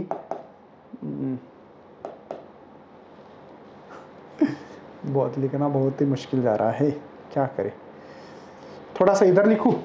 चलो कोई टेंशन नहीं है, ध्यान से देखना बेटा। प्लस मुझे एक्चुअल में यहाँ पे अगर आता है ना, क्या करे सर, इधर प्लस लिख के, हाँ मानने के लिए तैयार ही नहीं हो, नहीं बोल रहा है। चलो क्या करें अभी, यहाँ पे प्लस करके यहाँ पे प्लस करते हैं। देखो पी जेड और क्यू एक्स, एक्चुअली एक के नीचे एक आना चाहिए था, ये कोई टेंशन नहीं है। तो ये है के क्रॉस आई, करते एडजस्ट करते, चलो पी जेड ये क्यू वाई है, तो ये K unit vector cross J unit vector, और ये लास्ट आपको दिख रहा तो सही है ना वही, हाँ, तो ये है पी जेड क्यू जेड। नहीं तो मेरा कम से कम सुन लो मैं क्या बोल रहा हूँ, आपके पास बुक तो होगी ना, ठीक है ना, ओके। अब देखो यार, जैसे पहले मैंने डायगोनल निकाला था और कुछ टर्म को कट कर दिया था, आप इसमें है ना, इस डायगोनल में जो जो वैल्यू आ रही है उसको 0 कर दो। हाँ जी 0 करो। क्यों सर, क्या फंडा निकाला है सर आपने? भैया फंडा ये है कि इसमें प्रॉब्लम ये है कि ये 0 आई के साथ आई, जे के साथ जे, के साथ के रहा तो 0 होता। देखो आई के साथ आई, जे के साथ जे, के साथ के रहा तो आंसर 0 मिलता है, मिलता है कि नहीं? इसलिए डायगोनल में सभी जवाब 0 मिलने वाले। ओके सर, और कौन सी बात बोलोगे? हाँ मैंने बोला था भैया आई क्रॉस जे रहा तो के मिलता है, बोला था आपको, है ना, आई जे, बाद में जे के साथ आई, एक मिनट ये एक्सिस देखना पड़ेगी एक बार, हाँ ये आई जे के है ना, आई के साथ जे तो के, जे के साथ के तो आई, और के साथ आई रहा तो जे, ये था फंडा भैया, बराबर है? आपको ऐसे ही बोला था मैंने। अब इसके उल्टा लिखोगे तो आंसर उल्टा ही मिलेगा, जे क्रॉस आई मिलेगा तो माइनस के, ठीक है ना, के साथ जे लिखोगे तो माइनस आई, और आई के साथ के किया तो माइनस जे मिलेगा। अच्छा सर, चलो अब सुन लीजिएगा, ठीक है ना। अब हम लोग इसमें अंदर पुटअप करेंगे, ये सब कुछ वैल्यू जो लिखी है सर पुटअप कर लो। देखो यार पहला तो 0, आई के साथ आई 0, ओके सर, ये पी क्रॉस क्यू चल गया, पहला तो 0 है बेटा, सबको पता है आई के साथ आई 0, यहाँ पे पी एक्स क्यू एक्स इसकी जो वैल्यू है वो आई जे के होता है। आई जे क्या होता है? के होता है ना? ओके सर, तो देखो पी एक्स क्यू वाई, यहाँ पे के यूनिट वेक्टर आएगा। ओके, बाद में पी एक्स क्यू जेड, ये आई के दिख रहा है सर, आई के लेकिन माइनस जे हो रहा है, माइनस इसलिए लिखा पी एक्स क्यू जेड आई के। माइनस कैसे आएगा? ये जे, ठीक है मैं लिखता हूं सर, ध्यान रखो हाँ, इसमें गलती होने के ज्यादा चांसेस होते हैं। आई जे बराबर के लिखा है, ठीक है ना? एक्स जेड माइनस जे लिखा बराबर आई के माइनस जे, करेक्ट है। चलो नेक्स्ट है यहां पे जे आई देखो बोला सर, माइनस के है ना, माइनस के आ रहा है, लेकिन कौन है? पी वाई क्यू एक्स है ना, पी वाई क्यू एक्स लिखना था ना, ठीक है। माइनस है, याद रखना, क्योंकि ये वैल्यू चेंज मतलब गलत होने के बहुत सारे ज़्यादा चांसेस होते हैं। P Y minus P Y, अरे पी वाई क्यू एक्स कौन सा था सर वहाँ पे? जे आई माइनस के था, इसलिए माइनस लिखा था, पहले माइनस इसलिए आया। ये तो जीरो है, जे देखो जे रहा तो जीरो होता है, वो तो करेक्ट हो गया। यहाँ पे जे के आया हो रहा है ना, तो प्लस होगा पी वाई क्यू जेड, यहाँ पे आई यूनिट वेक्टर, ठीक है। क्या बचा है सर अभी? ये बचा पी जेड क्यू एक्स के आई तो जे होता है ना, प्लस ये, तो प्लस क्या है sir? P Z Q X आई यूनिट वेक्टर है ना, जे के है ना, क्या के आई तो जे है जे। देखो बच्चा थोड़ा सा भी गलती हो सकती है यहाँ पे, के आई है, करेक्ट है ना, के जे है सर, के जे माइनस हो रहा है, माइनस है, और बचा क्या यहाँ पे अपने पास? पी जेड क्यू वाई, और ये के जे था ना, यहाँ पे आई। तो ध्यान रखना बेटा, ये आना चाहिए थोड़ा भी साइन चेंज हो गया, खत्म किस्सा, खत्म भाई। एक काम करते हैं, पहले आई की टर्म लिखते हैं। देखो चलो, पी वेक्टर क्रॉस, आप बोलेंगे सर ये के जीरो है ना बेटा, देखो आई जीरो, ये जीरो, ये डायगोनल वाले जीरो होते हैं। चलो अब हो गया खत्म किस्सा। आई वाले पहले लिखते भैया, आई का ये है सर, है, तो प्लस आई बाहर निकालता हूं, देखो बचा क्या है? पी वाई क्यू जेड, ये कॉमन था ना, ये पी जेड क्यू वाई। बात समझ में आ रही? आई कौन निकाला? देखो आई यहाँ है, आई यहाँ है, तो आई बाहर निकालो तो P Y Q Z, P Z Q Z. एक बात ध्यान रखना, ये वाई जेड रहा ना, तो इसको उल्टा करो, इधर जेड वाई करो। अरे क्योंकि माइनस है ना, उल्टा करना पड़ेगा ना, ये माइनस है कि नहीं, तो इसलिए उल्टा करना पड़ता है। चलो आप क्या करेंगे? माइनस जे कॉमन निकालेंगे, माइनस जे, देखो माइनस जे वाला लगे तो मैं अलग मार्कर से थोड़ा सा ड्रॉ करूँ क्या, इसको पता लगेगा आपको। पहले मैंने इसको कॉमन निकाला था, ठीक है ना, अब रेड पेन इस्तेमाल करना पड़ेगा। अब मैं ना बेटा ये टर्म्स रेड वाले, ध्यान रखना, रेड वाला कॉमन निकाला मैंने, हाँ रेड वाला कॉमन है। और नेक्स्ट क्या है सर? नीला। अब देखो ये के वाला और ये के वाला कॉमन निकालना, मैं देखो मार्कर सेम इस्तेमाल किया, इसलिए किया कि कॉमन निकालने के लिए। अब देखो माइनस जे है, इसलिए पी एक्स क्यू जेड है ना, और यहां पे माइनस लिखना पड़ेगा, हाँ पी जेड क्यू एक्स। बेटा देखो बच्चे बोलेंगे सर प्लस है, माइनस माइनस प्लस होता है, ध्यान से देखना भैया। नेक्स्ट अभी के की वैल्यू बारी आगे भैया, प्लस के को कॉमन निकालते, देखो यहां पे तो P X Q Y, P Y Q X, ये ऐसा आना चाहिए था। क्या आ रहा है बे? आ रहा है क्या? इस टर्म को याद रखते हुए मैं अगले पेज पे जाऊंगा और इसको खत्म करने वाला हूं। हाँ जी, अगले पेज पे जाने वाला हूं, ये याद रखना है, ठीक है, इसका फोटो निकाल के याद रखो, आई जे के। मैं यही प्रूफ करके देने वाला हूं, यहां पे जगह नहीं है, ये डायग्राम को भी खत्म नहीं कर सकता मैंने, क्या कर सकते क्या कुछ इसको? हाँ नहीं क्या, अगर ये हटा सकते तो मजा आता। चलो कोई टेंशन नहीं है, ओके, ये तो करने की जरूरत नहीं है हम लोगों को, लेकिन ये बहुत इंपॉर्टेंट था। देखो यार, हम लोग इन्हें कैसे क्रॉस प्रोडक्ट में करके दिखा सकते हैं, ये आप लोग मैथ्स में पढ़ने वाले, ये आई जे और ये के यूनिट वेक्टर, यहाँ पे पी एक्स पी है ना पहले, ये पी वाई और ये पी जेड है, यहाँ पे क्यू एक्स क्यू वाई और क्यू जेड है। तो यहाँ पे पी क्रॉस क्यू को हम लोगों को कैसे लिखते हैं, देखो इसको बोलते हैं रो, ये कौन है? कॉलम। अरे बिल्डिंग के कॉलम नहीं क्या बोलते वैसे। अब मुझे चाहिए आई, याद रखना आई लिया तो आप लोग कैसे करोगे, देखो P Y Q Z minus करके इधर का करना है, ठीक है, ये यहां पे ऐसे रखना क्रॉस मल्टीप्लिकेशन, या अब ऐसे P Z Q Y minus दूसरी टर्म्स, देखो पहले वाले प्लस, दूसरा माइनस, तीसरा प्लस। अब इसको देखो P X Q Z minus P Z Q x, क्या मेरी बात समझ में आएगी? देखो P Z Q x P, अरे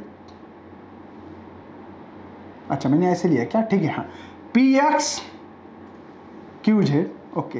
अब ये P Z Q x plus अब के, ये यूनिट वेक्टर ले रहा हूं मैं।